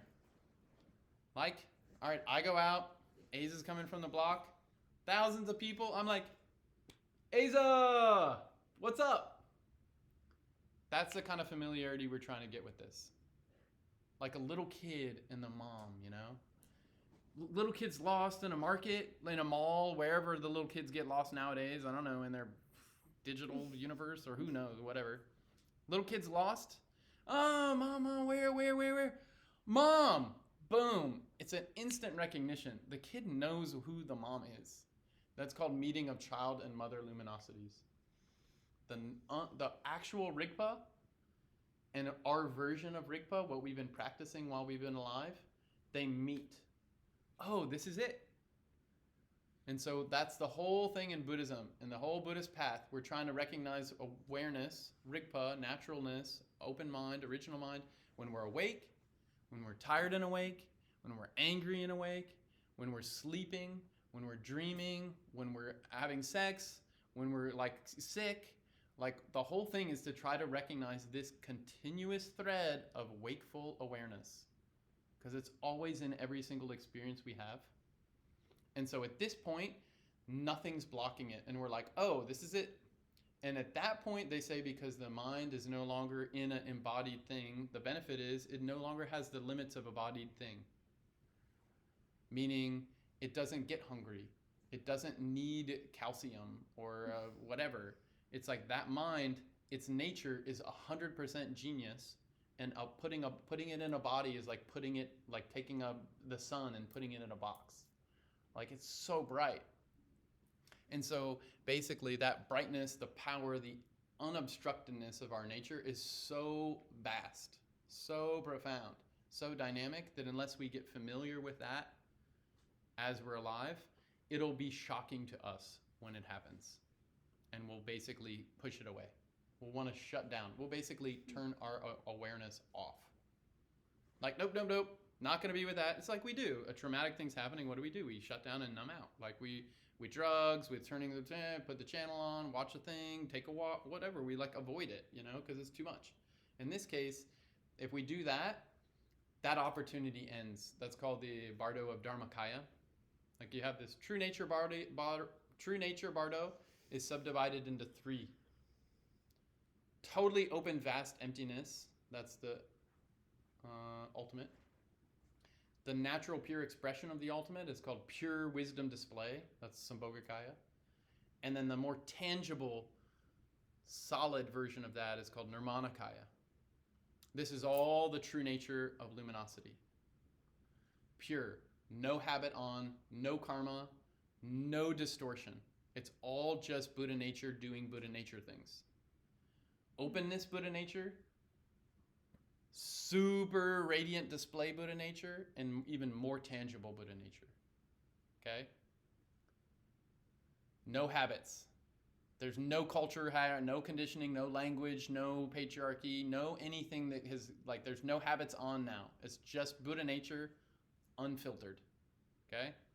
So if the openness part is too vast, we lock up, and all of a sudden, okay, the Sambhogakaya, it starts to get what? More gross. So just like when we died, it went from super gross outer body stuff into grosser, subtle elements, gross, subtle elements into more subtle, into just pure Rigpa, unobstructed. And then that pure open Rigpa is there. And if it's too much, what do we start doing? We start getting denser. Okay? So this is the same thing in every meditation process we're doing. Creation, open, get a body, get a world, do stuff, dissolution. Dissolve the world into the others. Dissolve the others into me. Dissolve me into my own mind. Be in mind. And then we get others and a world and activities and into others and to me and to mind.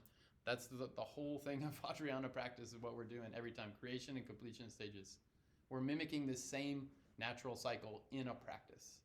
So we're training to have Rigpa be on in the practices.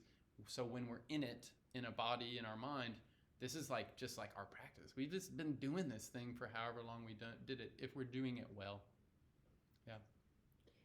So this to me, because there's no language in Rigpa, it's just like a love feeling. Depending, That's but what okay. I imagine it as. Like, Okay. As someone who's still alive. Okay. Like that's what I imagine it as, like a love feeling and an Okay. awareness of everything. Okay. And then is it that like if fear or worry in the mind, the actual thoughts create a density, which is like the energy is not created or destroyed, so like everything becomes dense again, and then it's like re-embodied? Is that kind of like? Kind of. It's kind of like a sheathing, or kind of like a layering, or like a calcification, or like a holding, a tighter holding. Right. Like somehow the energy gets tighter, and that actually leads to embodiment. The mind starts closing itself to itself. The wisdom awareness starts shutting itself down.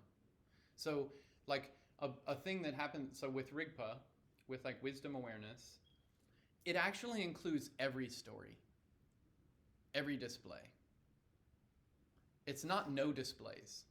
It's actually all of them. But here in this specific window of Bardo of true nature, we're talking about only the pure ones.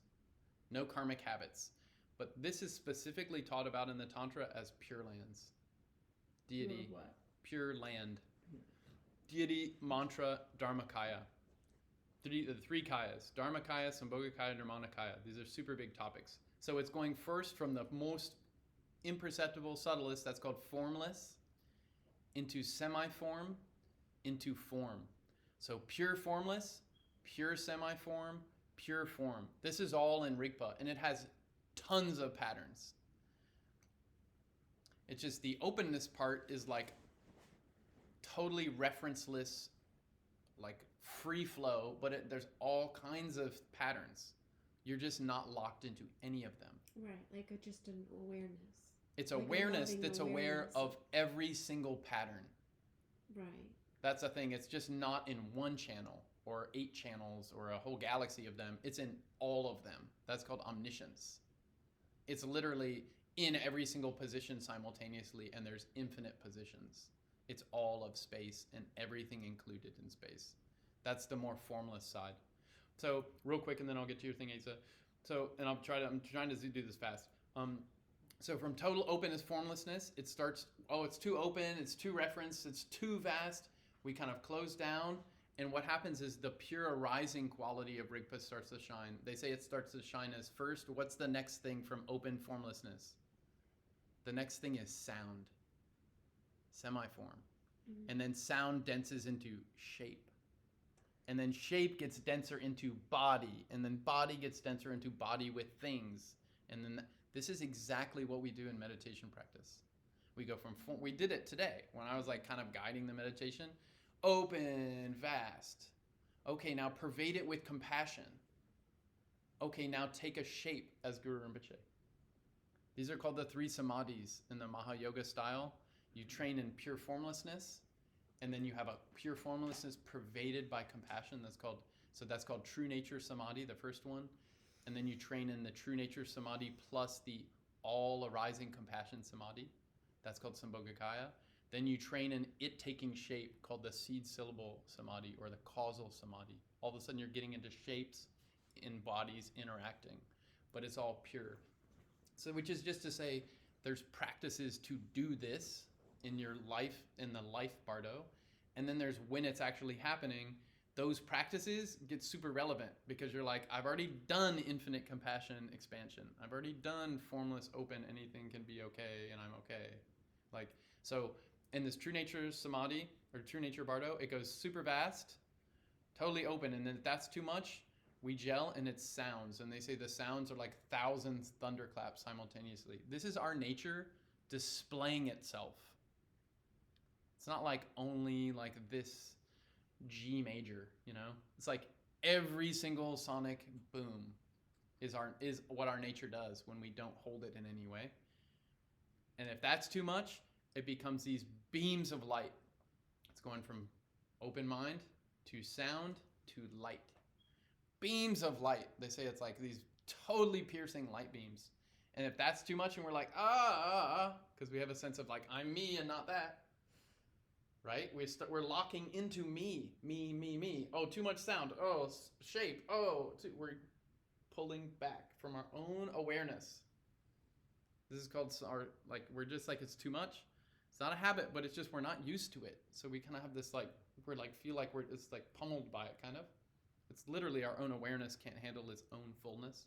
So then from sound, it becomes these piercing beams of light, which start taking shapes. This is all Togal stuff. This is what Togal is referencing. It's what all the more elaborate Tantra teachings are talking about when they're talking about Pure Lands and deities and all these amazing cities. And so now we're getting into pure form, which begins with peaceful deities. Our own Buddha nature starts taking the shape of peaceful Buddhas. And if that's too much, they dissolve and they start taking the shape of wrathful Buddhas. Mm-hmm. And if that's too much, end of true nature Bardo. We go into this Sippa Bardo of becoming. So that was our Buddha nature. That whole Bardo is just our Buddha nature doing Buddha nature stuff. First, it's open, infinite, vast Buddha nature. Then it's like sonic, perfect, pure sound Buddha nature. That's too much. Blazing, beaming lights of all these different colors and sound. This is all Buddha nature. It's called Togal visions, is one way we train in it. That's too much. It starts taking more and more dense, more and more dense. Okay, now it's beings. Now it's Okay, now it's Vajrasattva. Now it's Ratnasambhava. Now it's Amoghasiddhi. Now it's all these beings that we've tried to, because we had a Yidam practice, if we were Tibetan Buddhists, some kind of deity practice. And that was so that at this time, oh, this is just like my Vajraklaya practice. Oh, that is me. That's my projection. That's me. I'm Vajraklaya. Boom. All of a sudden, that awareness can get enlightened. If I recognize the sound as me, can get enlightened. If I recognize the space as me, can get enlightened. This is why we train now. So that when this time comes where it's unavoidably going to happen, these, what otherwise would be overwhelming self-displays, they're like, oh, that's me. Oh, that's Vajraklaya, that's me. Oh, that's Medicine Buddha, that's me. Like, I've been doing that practice all along. My teacher always said, that's your mind. Medicine Buddha's there, Medicine Buddha's here. They're the same. Guru Yoga is the same thing. The teacher arises outside. Teacher blesses you. Their teacher dissolves. They mingle into your full awareness. The awareness of the teacher, the wisdom of the teacher, wisdom mind of the teacher, and your own mind become inseparable, indistinguishable. That's called Rigpa, wisdom mind. We've been training in that. That's like, this is bedrock Tibetan Buddhist stuff. We're just training so when this happens naturally and there's not any kind of imaginative anything, it's just like, oh, I've been doing this. It's like the whole thing I've been training for the whole time. But if that's too much at that point, our karmic habits start turning back on. This is called Sipa Bardo, Bardo of becoming. The awareness, the Buddha nature was too much for itself, and it's preferring at this point to feel okay when its karmic habits are on. Okay, so then it's getting more dense now. Now it's not pure dense. Now it's getting into impure display. Or this is where karmic embodiment starts happening. Okay, so for this is like what we're practicing for Nirmanakaya realization, where then it says at this point, try to visualize whatever you experience as like two Buddhas together in union. If you're trying to get a human rebirth, which is really good, try to these two Buddhas in union. There's all kinds of practices. And you're trying to actually see them as your own mind so that you can get a really positive rebirth. So when you're born as a little baby, girl or boy or whatever, then you have a good parents, they have good connection to Dharma, like, because you're actually training to like, you want your continuity of your practice to like have a good set of conditions so that it can continue. But if that's too much, then at this point, they say this Bardo of becoming has 7 features, and I know we're late. I'll wrap it up in like 2 minutes. I just had one quick question because it's really bothering me because Yeah. so many times you talked about luminosity, and one Okay. of the most common things that people are told to tell people when they're dying is go towards the light. Okay. Does this relate to anything you're saying? Yeah, so it's a hard one. Luminosity is like, in one way, it has nothing to do with light. It's the self-knowing cognizance of awareness itself. Okay. It's self-illuminating, like a candle both offers light and self-lights. Like that's this interesting quality of fire. Yeah. But wisdom does that too. It self-illuminates. It's not like it has an object and then a wisdom turns on. The knowing quality is literally a part of how Buddha nature is. It always has wisdom as the fabric of its reality. So that's called self-cognizance or luminosity. Has nothing to do with light. So it's not a helpful thing to tell people. It depends. So then there's the like self-cognizance can start to take shape or embodiment, shape and worlding. And this has to do with light. So usually they say with these Bardo teachings, and this is all super general, the brighter, the better. Like the brighter, that's why I go into a Tibetan Buddhist temple, it's all like, dang, this is all vivid, bright in here. It's not like super quiet, cozy, gray tones and stuff. Because the Buddha nature, when it self-displays, is super vivid. It's not toned down at all for like sentient being, like I want this sweet music. It's super vivid, super dynamic. It's like full on bright. So that a general thing of advice for that is, I mean, always that bright lights are better. Dimmer lights where it's like a little cozier, they're usually not as good. But I mean, that's like saying when you're dreaming, go to the bright light. Like if you have no capacity to be aware while you dream, it's not really helpful advice. But if you do, then go for the bright, because bright is more like how the Buddha nature is before it gets toned down, because like the brightness is just too much, you know? So usually the brighter is better, and each color relates to Buddha fields and certain pure lands and certain deities and activities. So that's all like really outlined a lot in the text. Brighter is usually better. But what we really want to do is turn on bodhicitta. They say the 3 things we need in these Bardo and that Bardo is your view, which means wisdom awareness. The yidam, which is if we get to deity practice, like really activate your connection to that. And the most easy one for almost all of us is devotion.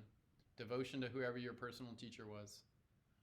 Because for most fleshy and body beings, like I believe that this human in front of me is real more than my imagined deity is real. For most beings who are like just not really accomplished at practice, we just like, I believe that this paper is more real than like my idea of, anything. Like I believe that the more tangible stuff is more real, right? I'm just like a literalist, materialist addict. So devotion is going to be a really helpful thing. Because it's easy to be like, help me, That's why, like, it's not theism, but it's like if you're oriented towards your teacher in a way to activate bodhicitta, wisdom, and compassion, then in these times of emergency where it's like, man, my ears aren't working, my eyes aren't working, I'm super dry, I can't move my hands, all these sounds are happening, what the hell's happening? Oh, please, teacher, like, help me recognize my nature of mind and my bodhicitta. This habit, if we had it strong, boom, it's like a direct channel to recognizing bodhicitta. It's super practical habit to have. That's why they say anytime, and like this is the wrap up. I hate to wrap this up, there's just so much in this. But the wrap up is, if ever you're like, is this real? Am I dreaming? Am I dead? Like, anytime you're like, whoa, this is kind of trippy, weird. Like, what's happening, If you get in some digital playground later when it's all embedded and we have chips and all that stuff, if you're like, is this a simulation? Be like, Amitabha. That's the thing to think of. Buddha Amitabha. They say that this is like a big point in all these teachings. The actual being, Amitabha was a Buddha. Before he was a sentient being, on his path, he made these aspirations that I want to have a pure land where it's easy for beings to get into my pure land. So in that pure land, it's not some heavenly realm. It's like a place utterly designed for harmonious Dharma nature interdependence. And if a being gets in there, everything supports their Dharma practice, their Buddha nature to like totally fully turn on. So it's this really like supercharged zone for bodhisattvas to like really get a lot of realization fast. So then they can come back in worlds and help in Detroit and come to New York City to sweep the streets and stuff, like whatever. But these pure lands, Amitabha in particular, had this wish, this aspiration that if my pure land, if like anyone who thinks of me in my pure land, like they should be let in, like allowed to take rebirth in my pure land easily, or else I will not attain enlightenment. And he attained enlightenment, and that power of aspiration makes it very easy to be reborn in his pure land in particular. So anytime you're like, this is kind of weird, or it's like, oh, something's wrong, or it's like, who's that active shooter? Like, God, nowadays, like there's an active shooter every single day in this country. Like if it's like we're in it and it's like, of course, all your usual emotion, like all the common sense stuff turn on, but the more direct one is like Amitabha. Go to Amitabha's pure land. Because if we're dreaming, or if we're actually dying, and our mind goes to Amitabha's pure land, because of his aspiration connection, we can easily get reborn into his pure land. It's a question of the power of mind when we're in a dream or when we're dead. It's only mind. Now it's only mind, but when we're dreaming, it's definitely only mind. When we're dying, it's literally only mind. There's no body anymore. And that means the mind has the power to create everything. And if we think of our teacher or bodhicitta or Buddha Amitabha at that point, instantly we'll go to his pure land. And then we'll take birth there, and then we'll very easily get realization so we can come help beings now, like everywhere, in a much less limited way. Like we'll really get on the boomies fast. So like as a key takeaway point, Amitabha practice, they say, generating the strong, and they say it's the same way we do with every practice. Generate bodhicitta, 1. Do meritorious, virtuous activity. That's like bodhicitta being kind, in life. 3, visualize and want to be reborn for all beings in Amitabha's pure land. That's this true nature Bardo. That's the Pure Lands, or like the denser, more shapely versions of the true nature Bardo, deities and mandalas and enlightened like places. So the third is like really visualize like that place and want to be there. And 4, dedicate the merit for all beings to be born there. If we do these 4 things, then it becomes very easy to take rebirth in Amitabha's Pure Land. Have bodhicitta, that's in every practice. Do meritorious activity, that's in every practice. Every Tibetan Buddhist practice, right? Want to go to Amitabha's Pure Land to benefit all beings, that's specifically with this. 4, dedicate the merit for every being to be reborn in Amitabha's Pure Land. That's a 4th. If we do that now, it's very easy to get rebirth in Amitabha's Pure Land when we die. Then, no more karmic birth after that. We'll have no more samsara birth. We'll get really good realization. We'll have a lot of ability to then we can come back as any kind of embodiment in any world system for help so many beings forever. That's what we'll endlessly do forever from that point on. There's no end to Buddha nature happening, and there's no end to samsaric beings. Like we just keep not knowing, but we can wake up. There is an end to samsara, which is called awareness, knowing itself correctly. That is the end of all Bardo. That's wisdom awareness, or Rigpa, the true nature Bardo in this 6 kind of frame sequence. But the instant we're in Rigpa, the Bardos stop. When we get out of Rigpa, the Bardos restart. And if we can stay in Rigpa, that's called a first Bhumi realization, or we become a Buddha, then the Bardos are just nightmares that beings who don't, or like confused beings like me, don't see, and we just believe in this dense way of holding, of mind not knowing itself. So then this Sipa Bardo continues, Bardo becoming, then that mind wanders, it gets linked up to a certain habit. So that means like try to train your mind to like do virtuous stuff now. Don't like think of like a bunch of torture movies and stuff all the time, because if certain habit turns on in a certain dream, like in that experience of dying, like a habit turns on, and all of a sudden, just like we can go to Amitabha's Pure Land, we can also go into a pen of pigs, you know? Like it's like the mind is just creating it. Like there's 7 uncertainties of the mind. Food is uncertain, destination's uncertain, body's uncertain, friends are uncertain, like environment's uncertain. This like in this Sipa Bardo time, it's all uncertain. And basically as these, they're usually said to be about 49 days or so of human time.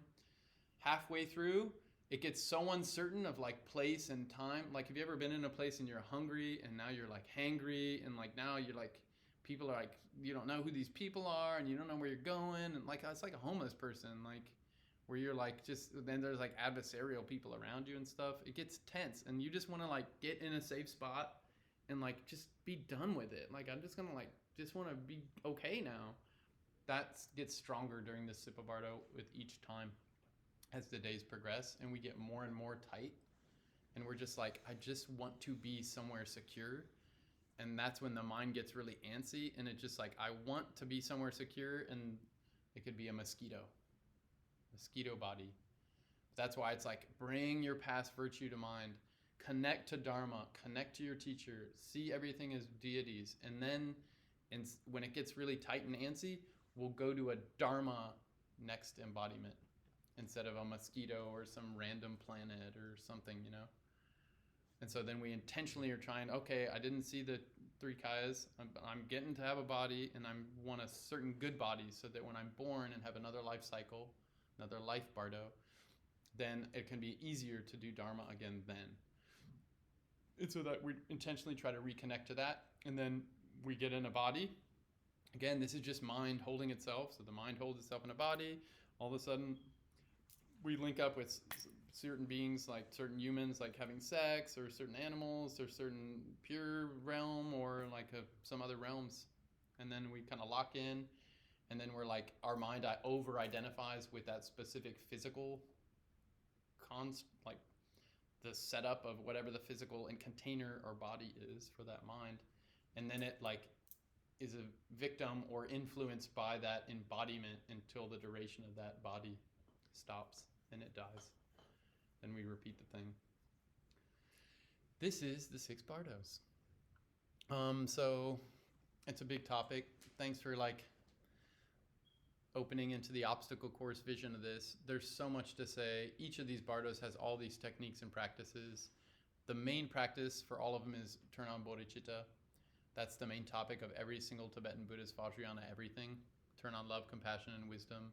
That bodhicitta has an absolute side, which is called deathless nature, or the unconditioned, or ultimate. That has a relative relational side. The relational side is the love and the compassion part. And the absolute side is the wisdom part. That's when we say love, compassion, wisdom. It's the absolute and relative together as bodhicitta, always together. And then we can approach that both so we can get free. I turn on bodhicitta so I am free of suffering. And then when we're a little more free, then in that freedom, we just want to connect because we it's part of we're interdependently interacting with all these other minds and their experiences. We show up with tender-hearted care and compassion. That's called other liberation. And all of a sudden we use our connections, our teachings, our paths, our techniques, not so I can get free, but so in freedom, I can better relate to others in a mutually uplifting, lovely way, and we can create cool stuff together. And eventually we get so natural at this that we start creating pure lands together. We get real accomplishment, and then that becomes these kind of generators of activity that beings can really get super nourished by, as opposed to just temporary band-aids. That becomes these wisdom mandalas, like Amitabha's Pure Land, that beings in the future will be able to come to our way of realming, worlding together. And that's one way we'll be able to help, including also the more dense ways too. So thank you, friends. We'll just pause for just a silent minute, be in this kind of absolute bodhicitta. Let all these kind of words and shapes and sounds dissolve back into their absolute bodhicitta nature, this pure formlessness. And then, we'll do a short dedication of merit. I can say it here. Let's see. I'll just say the dedication of merit. It's a few lines. So first, silent meditation, or Dzogchen. It's Rigpa absolute aspect. And then we'll re-arise again as the pure expressive quality of love and compassion with these dedication prayers for the enlightenment of all beings.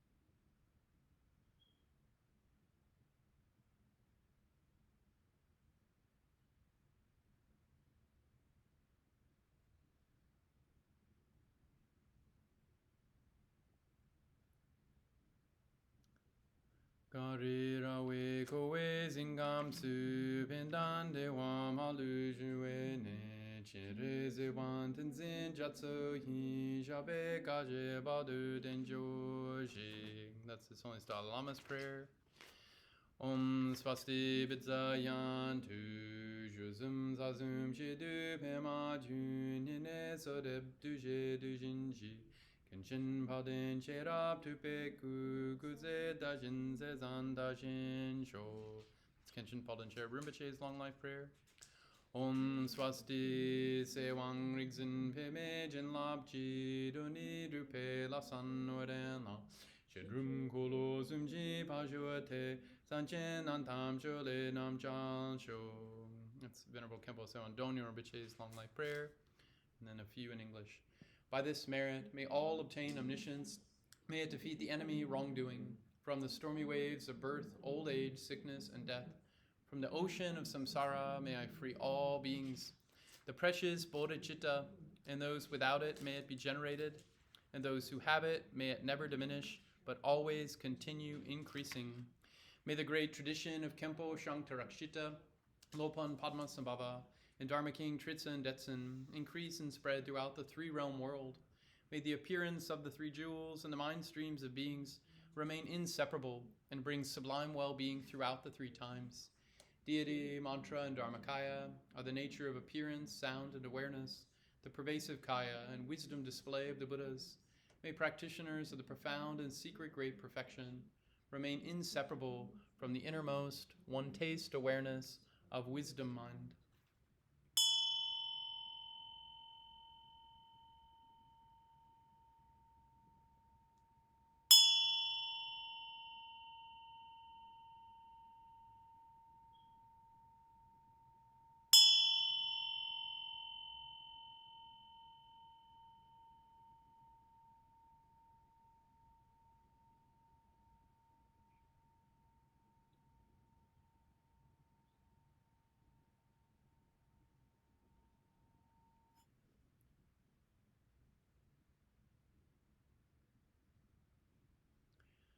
Thank you, friends.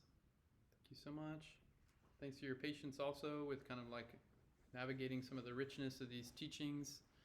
A big takeaway is like, even as kind of overflowing as this richness is, it's actually just trying to point towards like all these lives we've already been through. Like, and it's really clear that the one thing that we haven't done, if we're a sentient being, is we haven't gotten really familiar with our own wisdom awareness. Because if we had, in all these opportunities previously to have gotten liberation, we would have gotten liberated. Like in the moment of true nature after dying, like we would have gotten realization. So this is, of all the things that we could do in this life, it's really good we spend a little bit of time at least to try to get a little more familiar with what is this wisdom mind I have? What is this bodhicitta? And like a big practical thing we can do with that is like seek out some people, seek out some beings that are really good at this. They're like really good at bodhicitta, and they're really intelligent, wise, kind, compassionate beings, because like actually learning from some of them, and there's many of them on this planet now. There's like a lot of great Tibetan Buddhist masters, and I'm sure other wisdom traditions have them too. I really hope so. But like take some extra time to like get familiar with this aspect of our awareness, of our embodiment. Like it's the one thing that if we're a sentient being we really haven't gotten familiar with, which is this tragic comedy thing. It's the thing that's always in our experience. This wisdom awareness is like always a part of every single moment of our awareness. So please, like, take time to get a little more familiar with that yourself. I say this to myself and also with others. See their Buddha nature, see our own Buddha nature. We can make so much beautiful, gorgeous, awesome stuff together. And little by little we do. And these moments make a big, big difference in this longer haul, like this much vast kind of experience we're all a part of. So, genuine wish. Thank you, friends. Thank you. Thank you. Thank you.